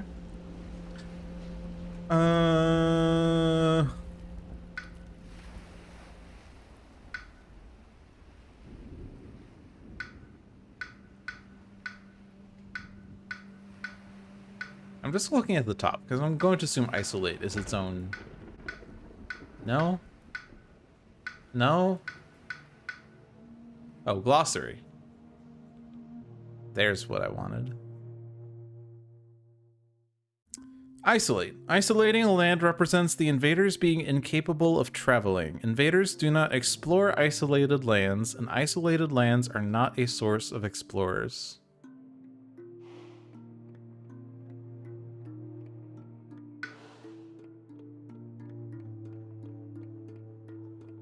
However, those aren't really good elements anyway. Neither are any of these, really. None of these have fire. I like fire. Otherwise, I like earth and air. These two have earth, this one has air. So largely, this is just take a card to forget next turn, really.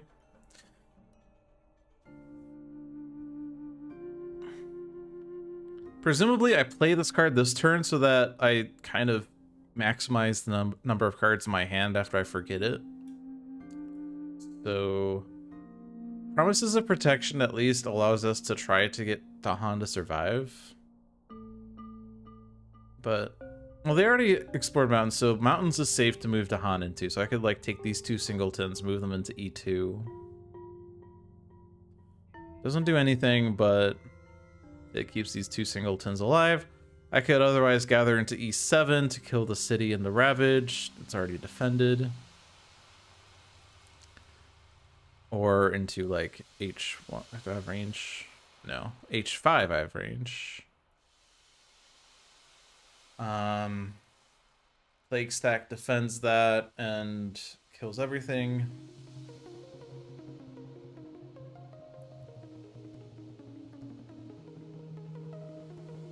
Kind of like keeping Dahan alive. Although there are already a lot of risks, but actually not even that many, just H1 and F5, I guess. I mean, 4 risks versus 2 risks, so let's do this one, I guess. The other options, I guess there was another one that did Dahan movement. Dahan.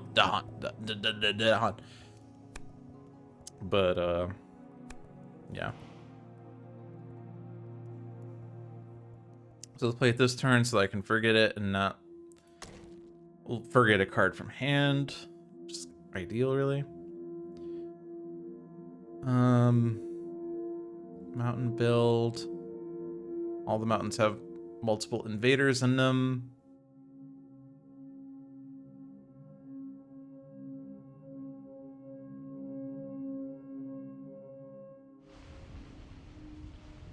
Right, we forgot the card. Right, okay. Yeah, we can see it here. We forgot the one that says skip Ravage build, so I can't use that to skip a build.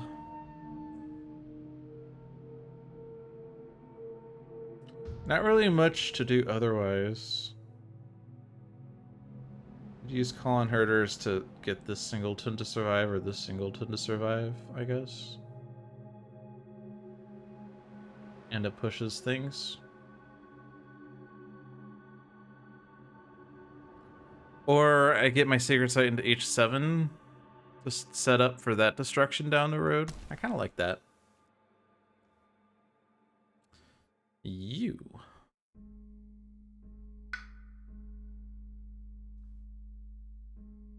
So we would like to put a Sacred Site to H7 so we could use Purifying Flame, because I guess this turn we are setting up for that to be really good. -1 health on buildings, 2 damage per blight, but each blight is a Badlands, so it's 4 damage. So Purifying Flame this turn is not bad.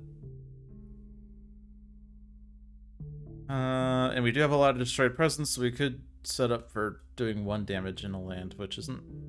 This is my power, so blight counts as Badlands. Can use that to stop the Ravage in F5. It is blighted, so we do capitalize on that effect then. The F2 Ravage we're not gonna do anything about, I guess. But there's nothing in there, so it's fine. And the mountains are only blighted in E5. Yeah, okay. So we don't need to gain a power this turn. We could play all 3 of our cards. Does that do something? It makes us reclaim more often. Puts us in a reclaim loop. It seems like what that does. I do need a Sacred Site for Purifying Flame. Which...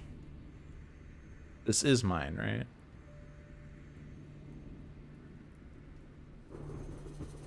No, that's Stone and Sand, right? Yeah, it's Stone and Sand.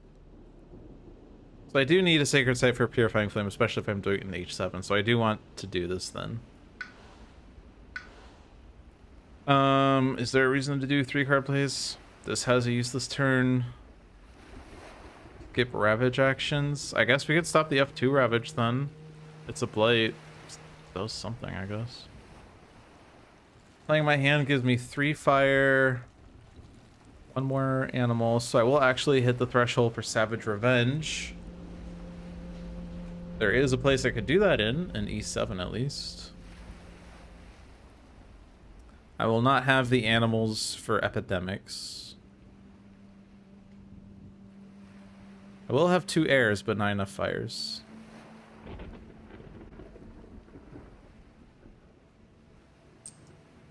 I guess I'm doing it.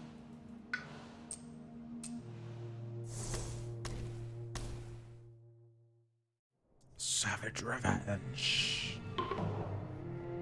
Okay. Remove 1 of my Destroyed Presences, please. I only have 2 left. Only 2?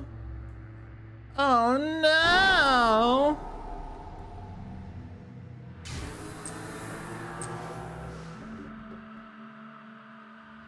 Actually, we have this. Hold on. Hold on. Hold on. Hold on. Hodor. Hodor. We have this.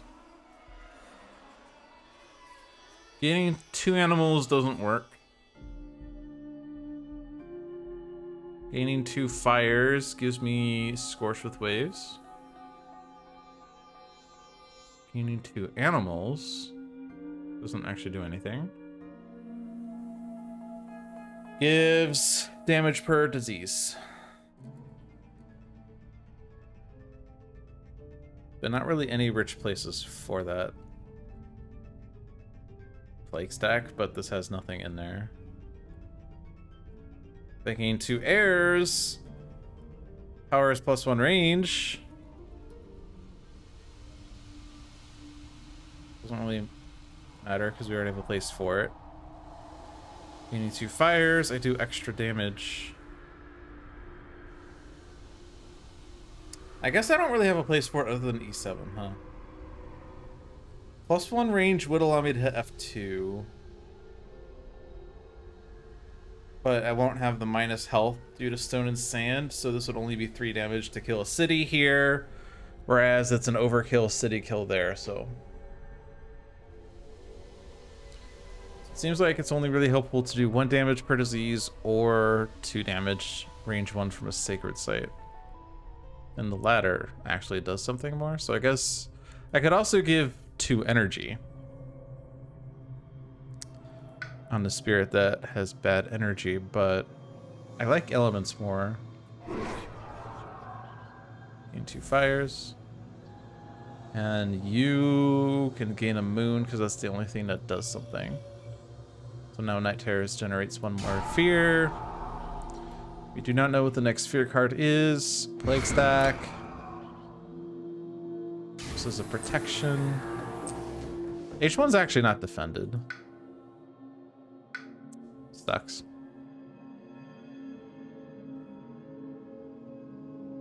We could use Fiery Vengeance to make that defended, but this also is ravaging anyway, and that's a cascade, so.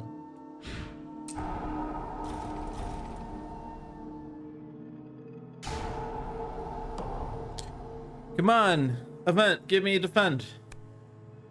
Invaders do +1 damage per land when ravaging. That's the opposite of what I wanted. Wheeze-lung outbreak on each board. Add disease to the jungle wetland with the most buildings. Hello? Disease? I heard disease. 10 to land. Remove a blight from land with at least 2 to Han. Why? No, don't do that. Does that cause any more blights? No. Disease to the jungle wetlands with the most buildings. Forced on all lands. Remove a blight from land with at least 2 to Han. Never know. I really like that they, and they meaning John, I guess? I don't actually know who did this. One of the Handelabra developers.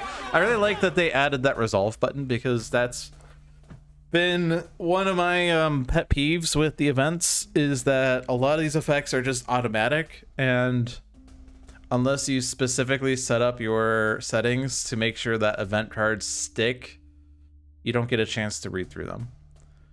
Originally, John said something like, well, if it's skipping through all of them, it means it's not relevant, but actually it is relevant. So I'm glad that they added that. Mountains build. I could leave the disease there. If I do, it's 1 fear.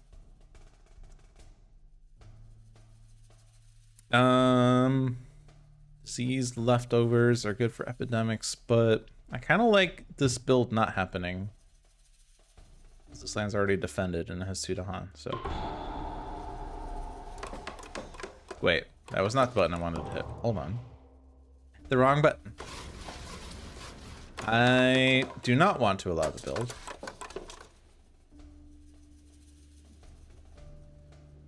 The UI is kind of awkward, that's why, because I hit allow build, but I really wanted to prevent the build. So I have to click the disease to remove it or hit the allow build. I feel like it should be consistent, like it should say allow build or remove disease, I guess, instead of click this to do that. I don't know. The one there is because invaders do +1 damage, yeah. That's another thing they added in the beta build. All right, I'm gonna be right back. I'm gonna grab a new drink.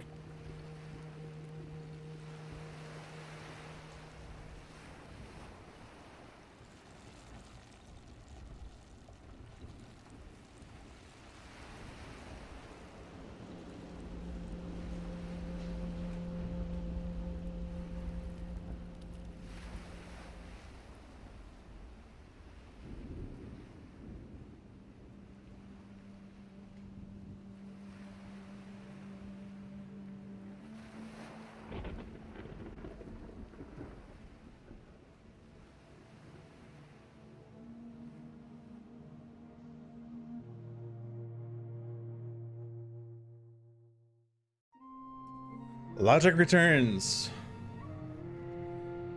All right, so the explored sands. No conversions, right? Because this was the only risk, and we removed that Dahan. F5. Wasn't there another risk over here? I don't remember. I guess if there's a sands that has a town, it converted, but there isn't any. Oh, there's a Dahan here and it died, right? That's where the other Dahan is. I knew there was a 4th land, but... So only F5 is at risk of Dahan conversion at this point. Alright, we can gather presence and deal damage. We have 2 damage on the land of the sacred site. Damage per blight. Damage in lands with buildings. There's not actually too many. Oh, this is a land, actually, isn't it? Mountains is ravaging. In fact, all the mountains are ravaging. Weird. Weird.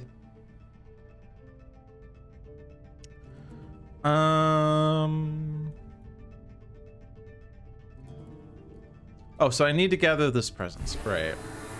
Unfortunately, I have to gather from a wetland. But now that has minus health. Purifying Flame is dealing 4 damage, which kills all the buildings, so I could just do this. Air level 2.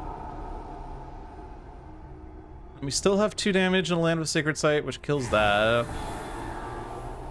Savage Revenge then still does something in that land, and that's the only valid target. All right. Maximizes our damage dealing. Has done very little for the Ravage.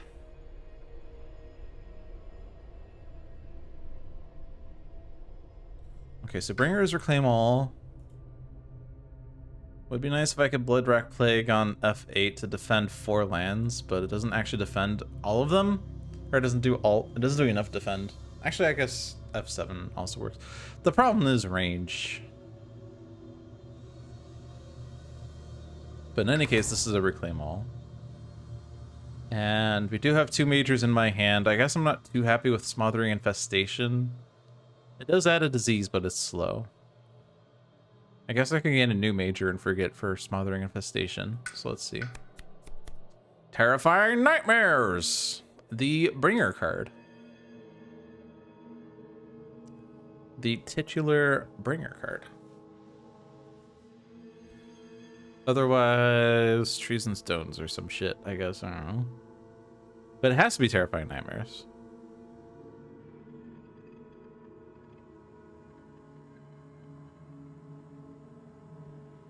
But let's take a look at the others. So we said we're gonna forget promises of protection, so let's go ahead and stick to that promise. Let's gain a major. I'm sitting at 11 energy. I can play literally anything. 6 disease, add 2 Badlands, Strife, and a Blight, and up to 3 adjacent lands with Blight. Add a Badlands or a Strife. If you have 3 fire, 3 water, and up to 3 adjacent lands, 1 damage to each invader. Ooh, that's a really strong threshold. I could play 3 cards, but I don't have any water. Sucks. For each blight in or adjacent to target land, add a Badlands, a Disease, or a Strife, max +3 of each. Then 2 fear, 1 damage. If you have 3 moon, 2 animal, for each type of token you added, add 1 more within range 1 damage in an adjacent land.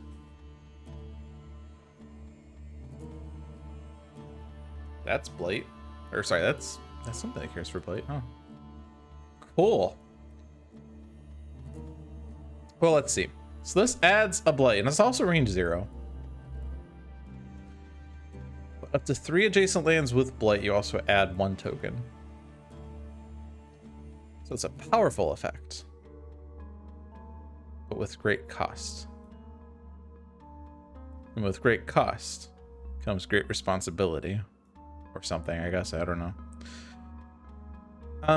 You're not placing a presence... Or no, you are. You're placing a presence at range 1, so we could go to a land and do it. We could also do it like in 8.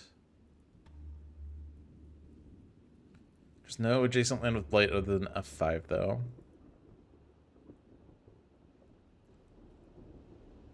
Yeah, none of the mountains have Blight other than E5.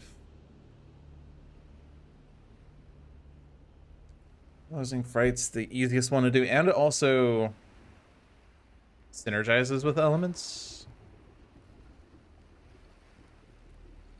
And I could hit the threshold, most likely.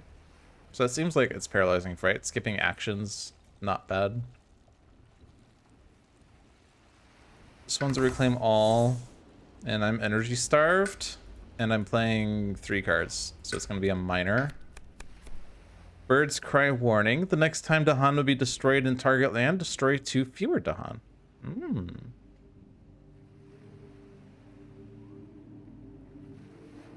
Add blight. Not many fires, as in none. 3 of them have animals. 2 of them have air. Well, 3 have air, but these 2 have with the animal.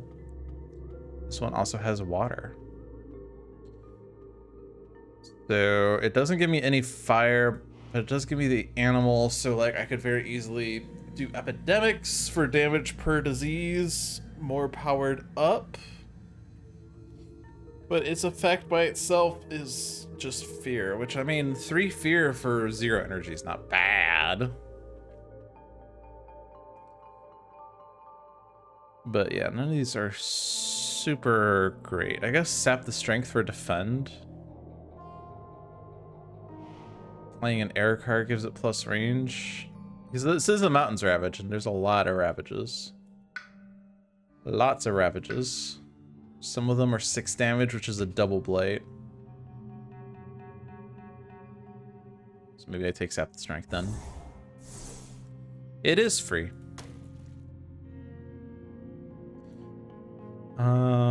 In a land with blight, we could do extra damage if we remove a destroyed presence, but there's not really a good target for that other than H1, I guess. 1 damage there kills the town, but that's not a threat. Let's stick with the threats. Skip Ravage actions in a land with disease. Guess we could use that in conjunction with Bloodrack Plague, but Bloodrack Plague's not going to do much this turn. We're not going to get enough defend in the right lands. Terrifying Nightmares for Bringer, because it's the Bringer card, right? Let me forget. The card we said we were going to forget.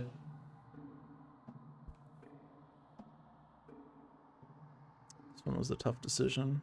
I guess Paralyzing Fright, because we said that synergizes. It doesn't give the fire, but we do get the threshold more easily, and that's 2/3 of a fear card in 3 players. So let's forget Promises. And let's play 3 cards, I guess, because we have lots of energy, so we might as well use it. This is a Sacred Site requirement. This is my presence, right? Yeah. Use that to stop one of the cascades, I guess. Or not cascade, but blights. But most likely it's just gonna stop the cascade. Lure of the Unknown doesn't stop a Ravage. Doesn't stop a build anywhere. It stops F1, but it's diseased, but we preserve the disease, or I mean we can always preserve the disease.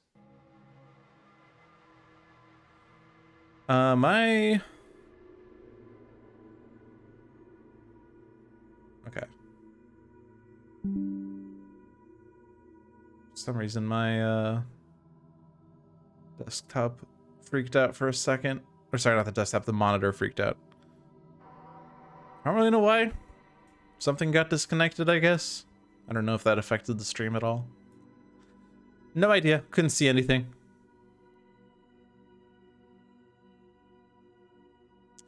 We do have a defend 5, right? So we can defend 5. Defend 5 and prevent. So we can stop 2 of these Ravages, is what that means. If I had a Sacred Site in those lands, but I don't. I could defend, but I don't. There is a place where this stops the build, I guess.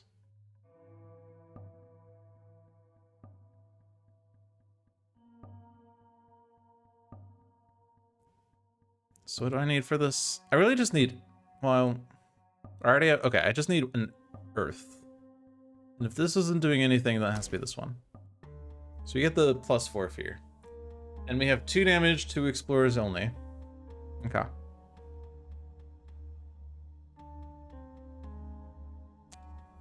What was the card we picked? remember. Oh, we picked sap the strength, right? Okay, I'm dumb.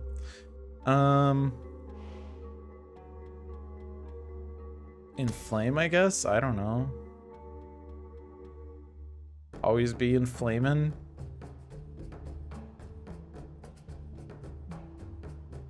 And then one more animal, and I do 2 damage per disease. What does that do? 4 damage in F2? 2 damage E1? Can I add a disease fast? No? I mean, I guess this. Wait, I guess I could do that to stop H4 or something.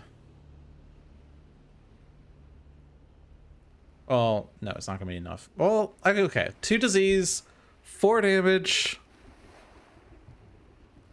and then defend 2. It's something. But I can't afford Terrifying Nightmares.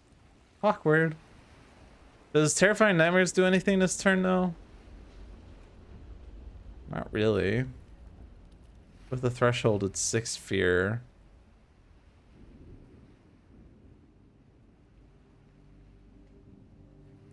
Two fear. For each disease in target land, do 1 damage in target land or an adjacent land. I mean, doing that in H6 does a lot of fun stuff, but there's not... None of those are, like, exceptionally scary next turn. Why is my monitor freaking out? Is this connection weak? I just, like, bumped it just now, and it definitely did something. In fact, it did something so strong that it's not turning back on, so... Well, the good news is... Well, actually, it does affect the stream. I see that the window's a little askew. So what's the problem here? Problem is just that it was not plugged in, right?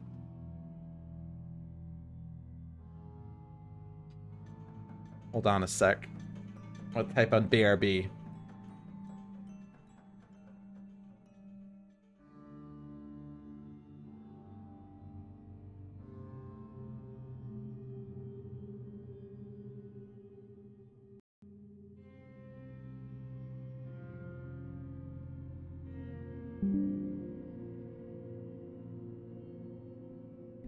Okay, I didn't really do anything much, but I got the power back on. Which means that now this window is correctly sized. Yay, okay. I don't know what's going on. I've had technical issues a lot lately, I guess. This one's independent of what happened a few weeks ago. I don't know if it's just this cable's gotten weak or what. But we'll figure it out later, not now. Where are we? Playing an animal to do damage per disease and comboing that with Bloodrock Plague.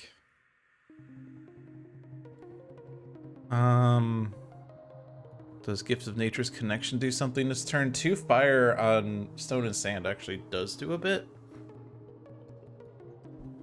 If there's a land where that does something, though, not terribly likely. This board's actually mostly clear, really. This is a slow power, so it doesn't actually stop, like... Okay, so this Ravage is solved. We're paralyzing fighting this land, most likely. We're gonna, like, defend one of these lands, letting the other one Ravage. I don't know about this one yet. I guess that was Sap the Strength, so that is solved.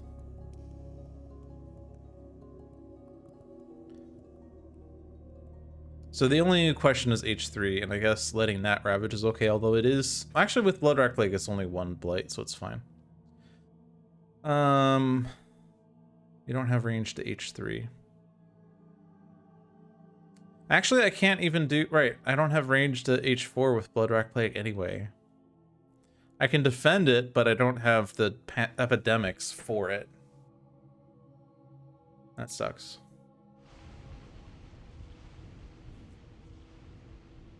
I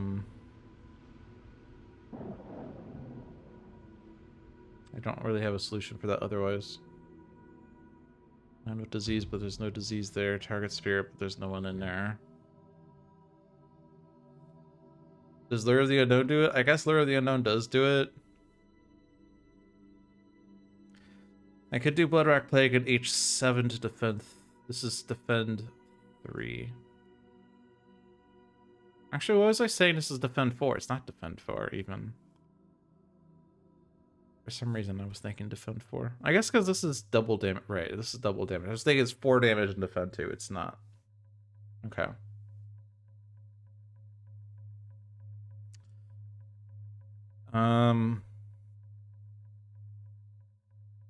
So what can I do then?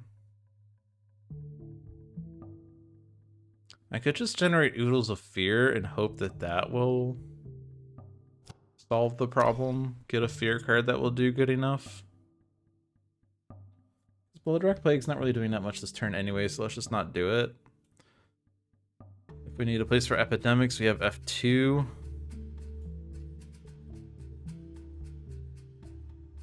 Or E1, I guess, because the city's strifed anyway.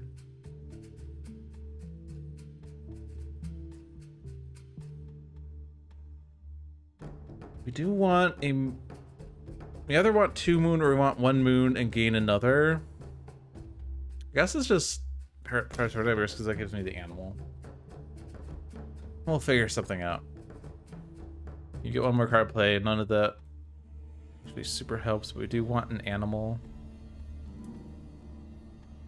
You already have that threshold, so it's just any animal. I don't know, I'm saying any animal. It's not like it super matters.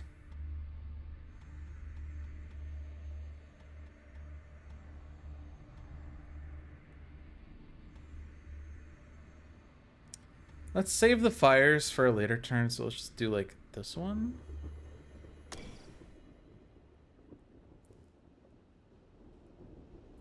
For each Dahan, 1 damage to buildings. Surely there's a place for that. Alright, millions of years later.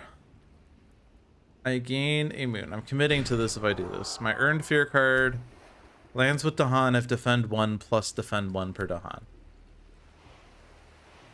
Okay.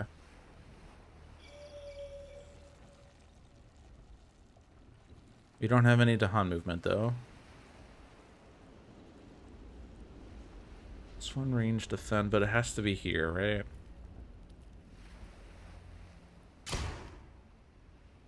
I could destroy a presence, I guess, but I already have lots of destroyed presents. I don't really care about that. Skip that cascade. You have another fear card.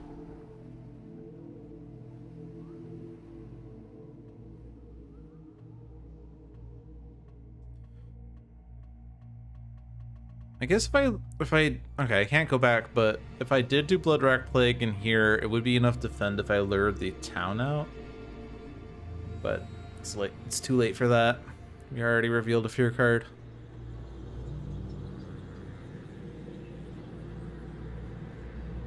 Do I have range to this? I do. This is 10 damage in that land. Quite a bit.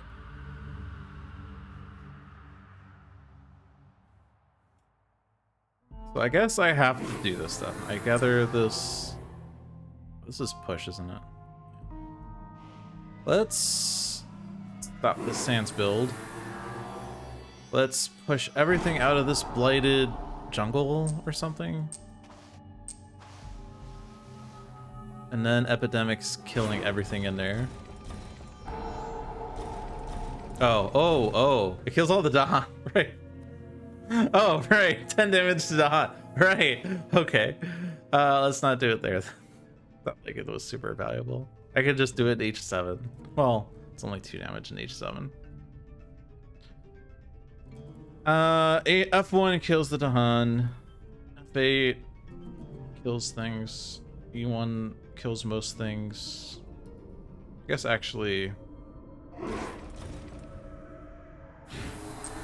Yeah, it's not super exciting, but...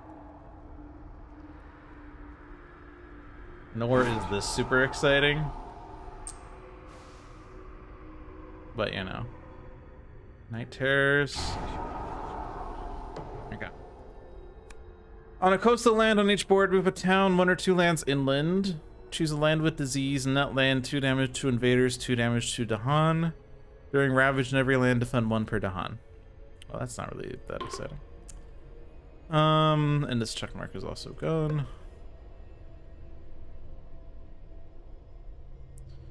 On a coastal land on each board, move a town 1 or 2 lands inland. Honestly, putting them in H7. Not a bad bet. Is there any, like, builds that this affects? No. Is there any ravages that it could theoretically affect? No. This is only coastal lands. Yeah, so... And this board is unaffected. So either lands with blight or lands with disease, preferably both, so like H7.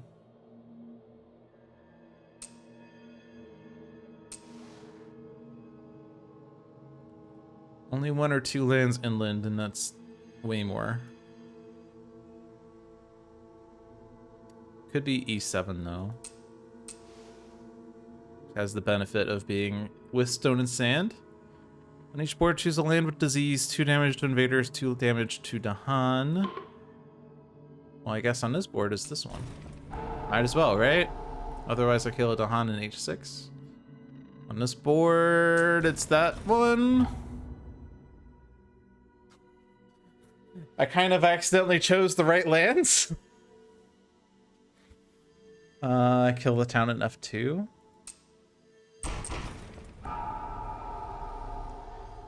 And then defend 1 per Dahan. So maybe we can gather Dahan.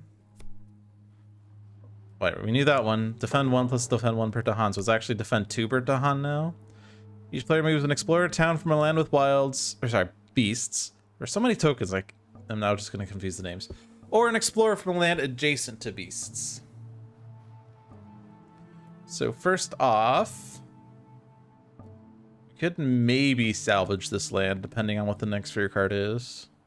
At the very least, this stops 1 blight, because otherwise it's a Sweden double blight. Okay. There are only 4 lands with beasts, since we only added 1 this entire game. None of the others have a town or town and explorer, let alone a town. We could remove singletons to stop builds, I guess. This preserves the disease without having to let the build happen, you know? Alright, last fear card. Save us. Strife to a town, -1 health per strife. Well, this also stops a double blight. When it says 3, is it because it's actually counting this as 2? Oh yeah, it is, okay. But now if I strife that, it is now 1 blight, and we are not blighting the island. Yay! Alright, strife to a town, -1 health per strife. So we still have like Bat Scout. Still have Scorch with Waves of Heat, but not doing anything. We still have Predatory Nightmares. Not really super relevant places anyway. Let's strife that guy. Like everyone else is ravaging, so it's just gonna get used up. But I guess if I double up on this town, it preserves it.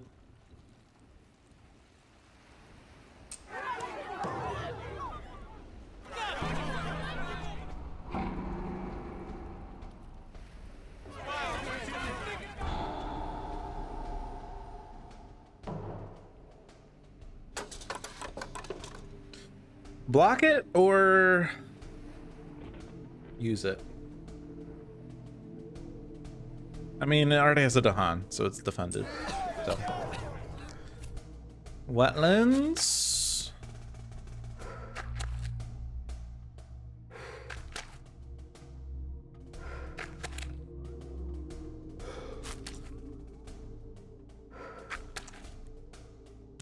Okay.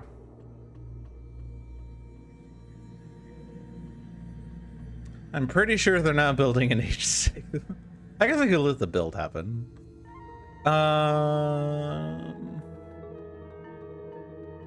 Range 1 from Sacred Site. 2 damage.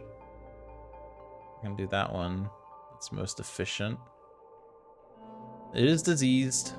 Con herders. Con herders plus bat scout, right. This only damages buildings. Can I get this in a land with blight? Sure, it'd be nice if there were a neighboring Dahan in this land.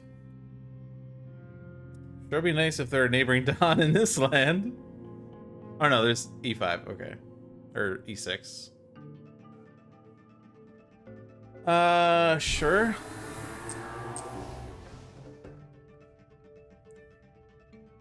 And I don't want to... Oh, actually, ooh. This does combo. Okay. So now I can do this.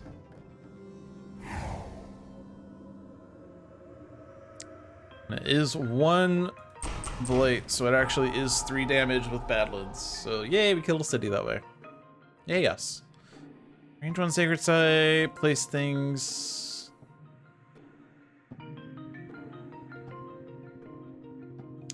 This also pushes Dahan.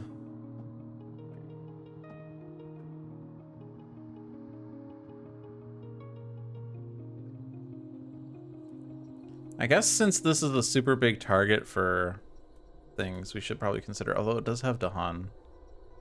Like, we could use that for epidemics, because it's a lot of damage, but it does have Dahan, so it's going to kill the Dahan, unless I push Dahan out, but kind of didn't do that. Let's do this. Do both. Do I have range here? No.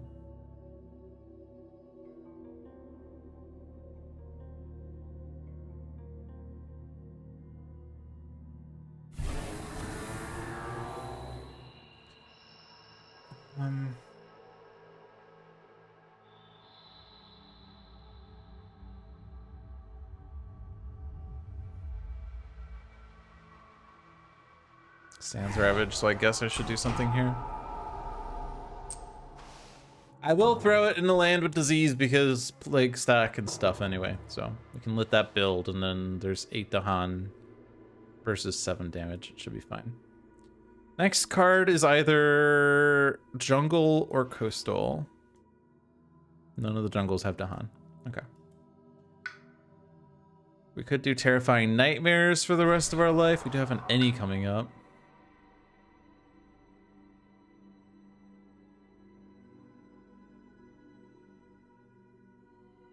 Just like Terrifying Nightmares generating 6 fear for a long time. 3 card plays, you only have 2 in hand, so I guess you should gain a power card. Damage to buildings. Sands Ravage. The only one is H2.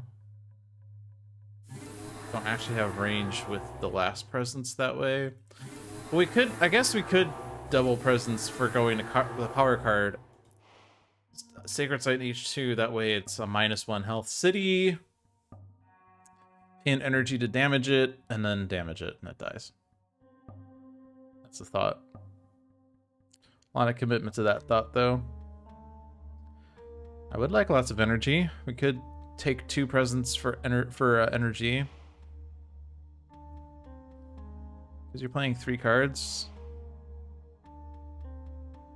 Next turn I could gain a power card. So that would be fine. Get Ravage actions, we don't need to do that this turn. Fiery Vengeance in a land with Blight. Just remove 1 destroyed presence to do 1 damage. Or sorry, it doesn't have to be in a land with Blight, of course, but if it is a land with Blight, it's escalated. So it'd be nice to have someone in like H5, for instance. Actually, just doing an H1. If you do have Destroy Presence, it does do 2 damage, which isn't enough to kill the city, though. It's unfortunate.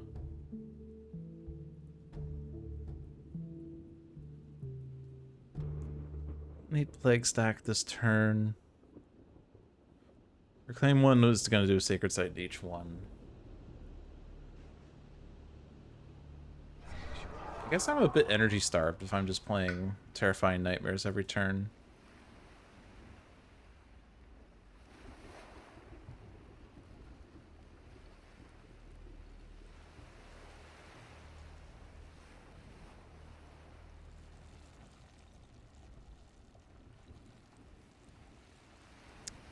Okay, so if I do this, where does that put me for elements? I get the 2 damage. I would need airs, earths, and fires to be able to do a lot more. The only one that would really do anything is airs, and that would only damage explorers. So it's not helpful to get 2 elements that way. Damage per blade. Again, the richest land is H7, but there's nothing in there. There's nothing in there.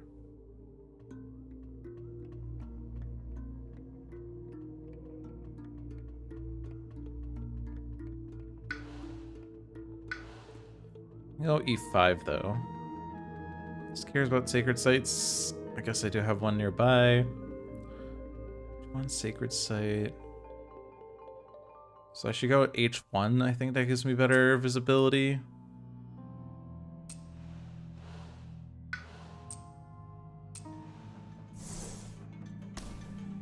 Purifying Flame, I guess. Play fires to get these. Fire air, that one. Now if I get 2 fires, I get 6 damage. Is there a land where 6 damage to do something? F4? If I do an animal, then I at least get a damage per blade. So this one? Sorry, not damage per blight, damage per disease. I guess that does something maybe somewhere. Probably. Also don't want to damage Dahan as much as I can avoid it. So 2 fire gives me this, so that does do something.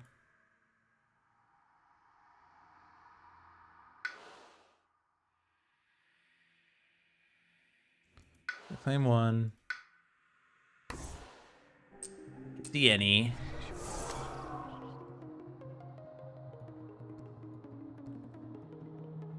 So if I do this, I gain a moon, but I do Gift of Nature's Connection on Vengeance, granting 2 fires. I gain an animal. I hit all my thresholds. No, I don't.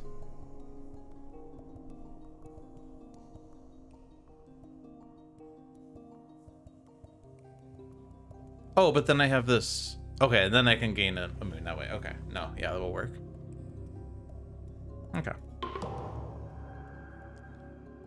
Not sure what's gonna happen. So let's do this one first on myself. I'm gaining a moon that way. This is giving me an animal. Yeah. Target myself. Next fear card. Each player removes an explorer town from an inland land. Gain moon. Then 2 fires. Or an animal on myself. All my thresholds are hit. Push lots of things. Skip ravage actions. Though we don't really need it because what we're doing is damaging that. Spending an energy. Oh, this is another. It's not me. Oh man, I did this again. Oh man.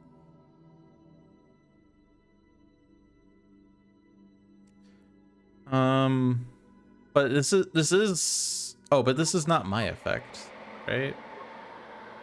Your actions treat blight. So I can't do this to have vengeance do damage because this is not vengeance's power.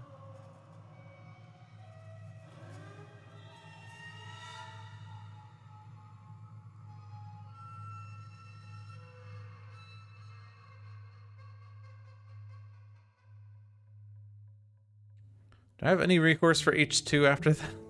I guess skip ravage. Oh, there's no blight there. Oh, or disease. There's no disease there. Okay, I guess there's no recourse. I screwed that one up.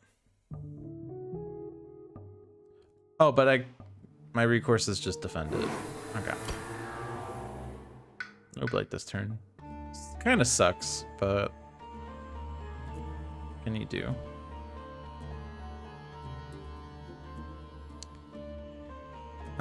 So yeah, I could do this in a blighted, or same blight, a diseased sands, just in case it adds something.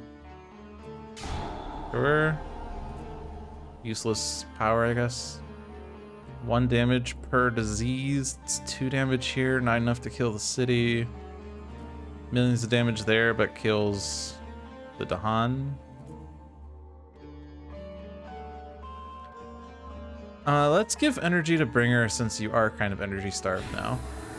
Because Terrifying Nightmares is 4 energy, and you're only gaining 4 energy. And let's...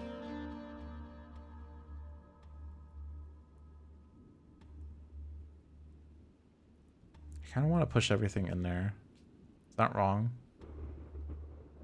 I don't think it's wrong. I don't think it's wrong.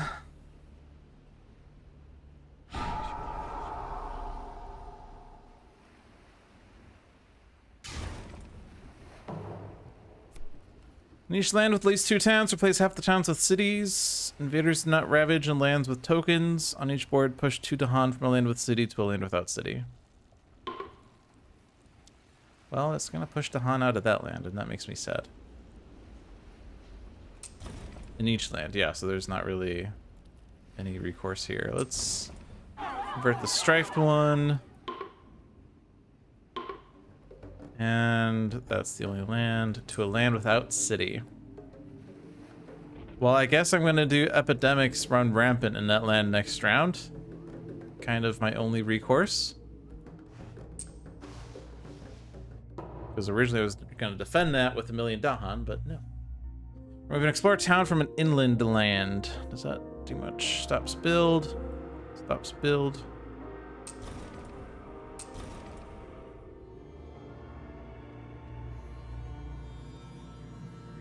Not really much else. I guess remove this town to stop inner-land visibility. That's interesting.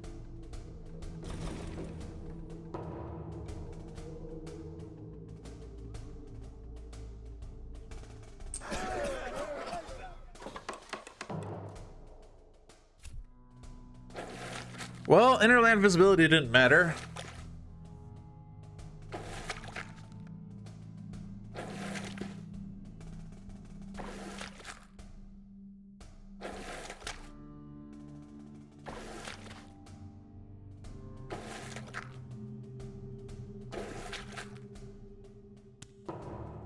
So what's our win condition? 6 more fear until tier level 3. We have a lot of cities left, though. Probably should consider removing cities, huh? 2 damage. This kills a city.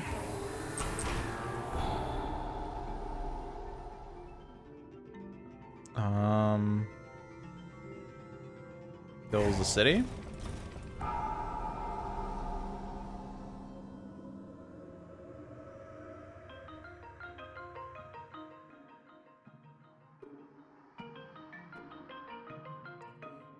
H1, H6, H4. Of course there. Oh, and also F2.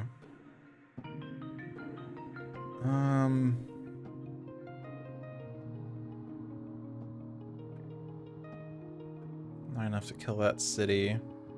Not enough to kill that city. Don't have range. Played this wonderful card that does lots of damage and it's not doing enough damage. What a tragedy. It's gonna make that plague stack, I guess. That seems stupid. Let's actually do something with this. How about that? Let's actually do something. Okay. So I'm just gonna run rampant there, I guess. That said, I don't really have the ability to get millions of disease things or millions of animals out unless I reclaim. Maybe I just reclaim so I can hit this threshold guaranteed and do lots of damage here. I reclaim and do lots of damage there, I've decided. Clicking minor because I don't know. Absorb corruption is great for gathering blight. Yes! I have a means of gathering blight, but I don't really want to gain because it's not good elements. Do I care about anything? Fire? No animal in that. I will have 2 fires if I do want to add an actual Badlands. That's a thought.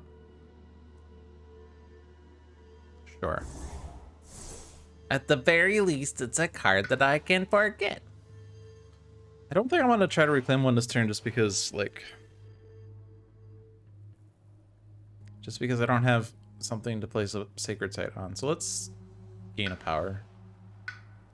Because why not? Make it minor because I'm going to spend lots of energy anyway. Push up to 1 blight. Yes, please.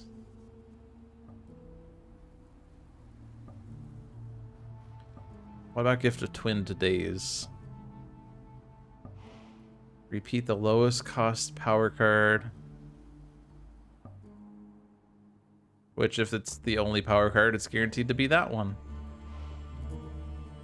Now let's push a blight. Because. Just because. Just because. And then this is not really far-reaching presence. Let's go there. Push a blight.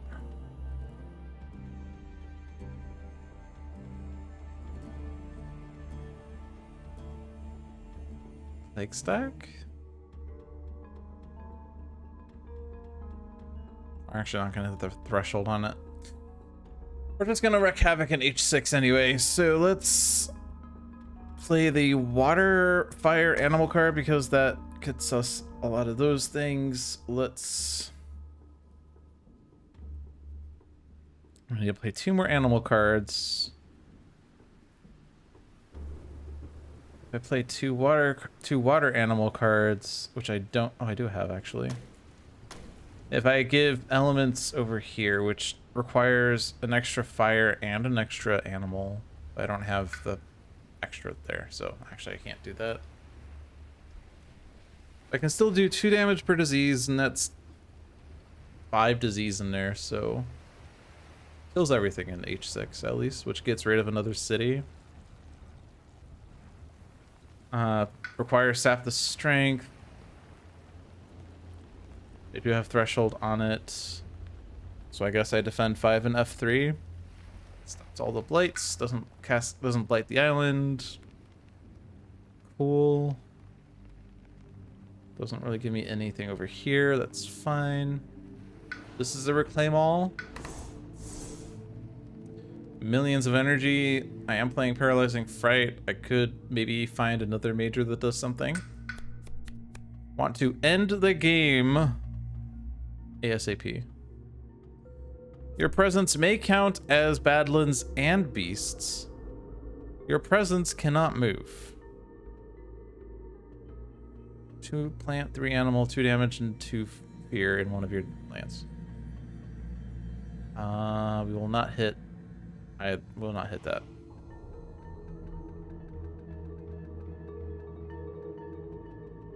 Could just downgrade city. There are 4 cities left. You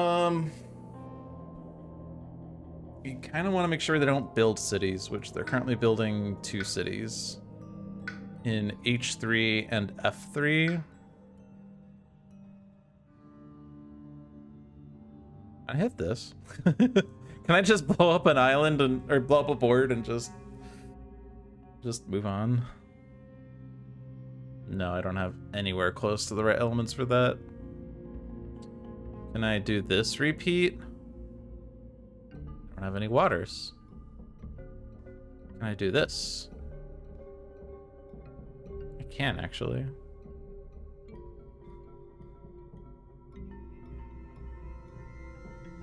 I can do that in F3. For each beast's one fear, an invader skip one action, but for after this power causes invaders to skip an action for damage. So I need air, earth, animal. Unfortunately, I need 3 animals, otherwise I could also play Paralyzing Fright.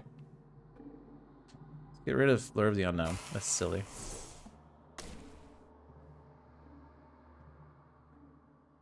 Air, earth, animal.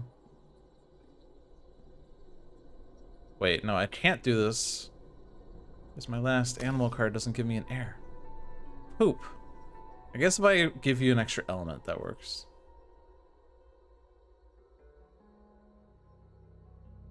Of course, the rest of my powers aren't really doing that much with that, though.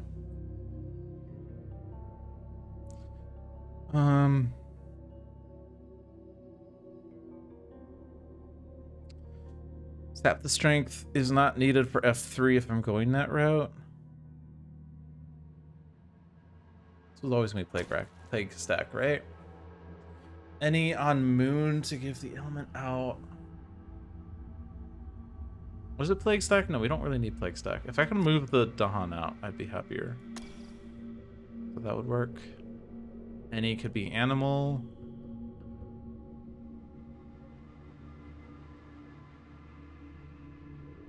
If I don't play this one.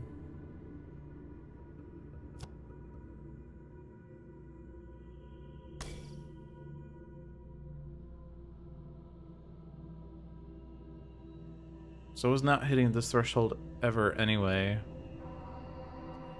So a fire gives Savage Revenge, I guess. Maybe that works? I don't know. At this point, I don't really want to think too hard because I want to finish this game. I don't want to spend millions of turns trying to, I guess if I spent 5 minutes, I could make sure I finish the game in 10 minutes, but I would rather not spend any energy and finish the game in 20 minutes because that's faster than 10 minutes, right? That's how that works, of course.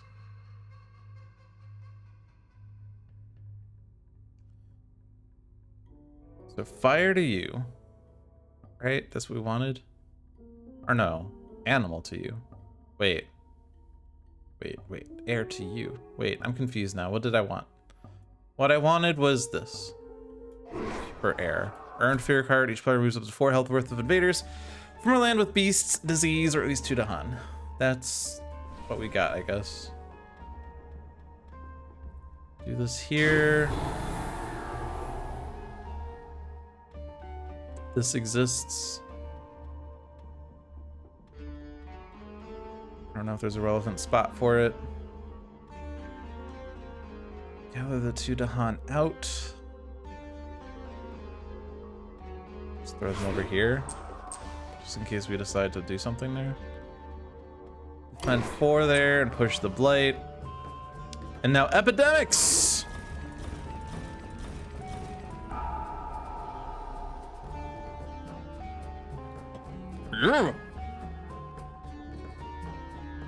Night terrors.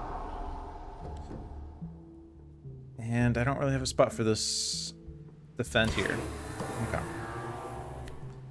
Sacred sites under threat. Aided by fire. We do have lots of sacred sites. Lots of energy though. This one has nothing.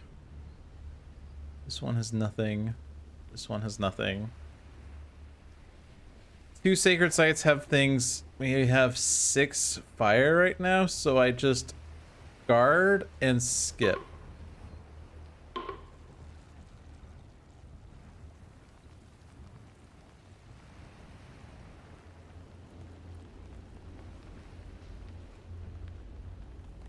One damage. Well, that kills the city, right? Each beast generates fear if invaders are present and moves to an adjacent land if not. So H2, go there. H4, F3, and then E6. Go there. Or sorry, I guess it was F7. Doesn't matter. Everyone, go there. Spirit with 4 Dahan gains minors. None of us. Whoops. Player moves over the 4 health worth of invaders from a land with beasts, disease, or 2 Dahan. Hey, guess what? This has beasts. I guess I could have organized this a bit better. But does this win? I think it wins.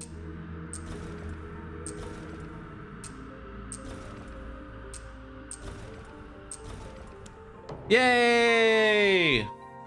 Fear card saved us.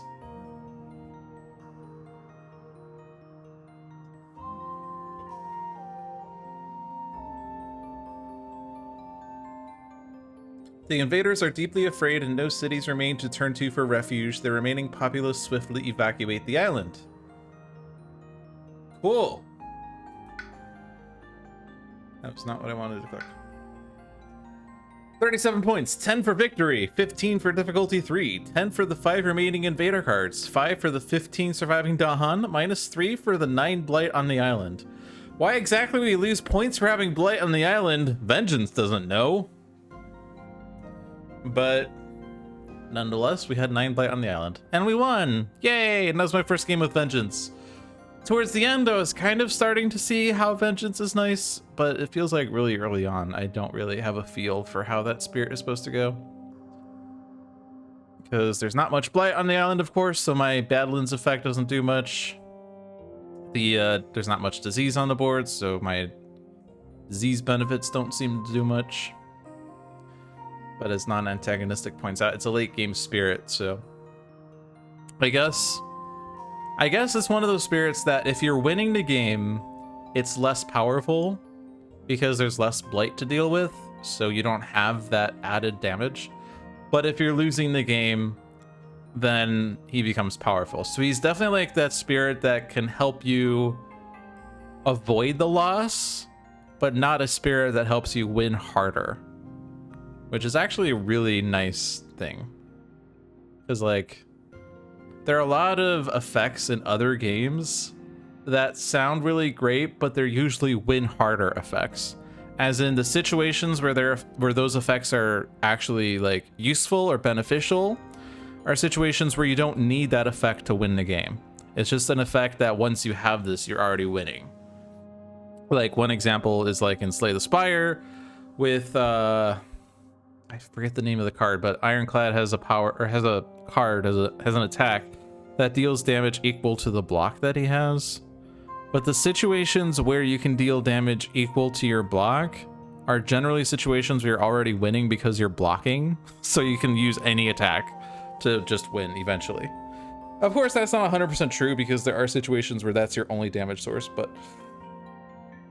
it's like one of those cards, though, that early players think, oh yeah, once I solve block, then I've solved the game. But generally, solving block also solves the game. So those win harder cards aren't always great things. So Vengeance is an attempt, and maybe a really good attempt. I only have 1 game to be able to ascertain that.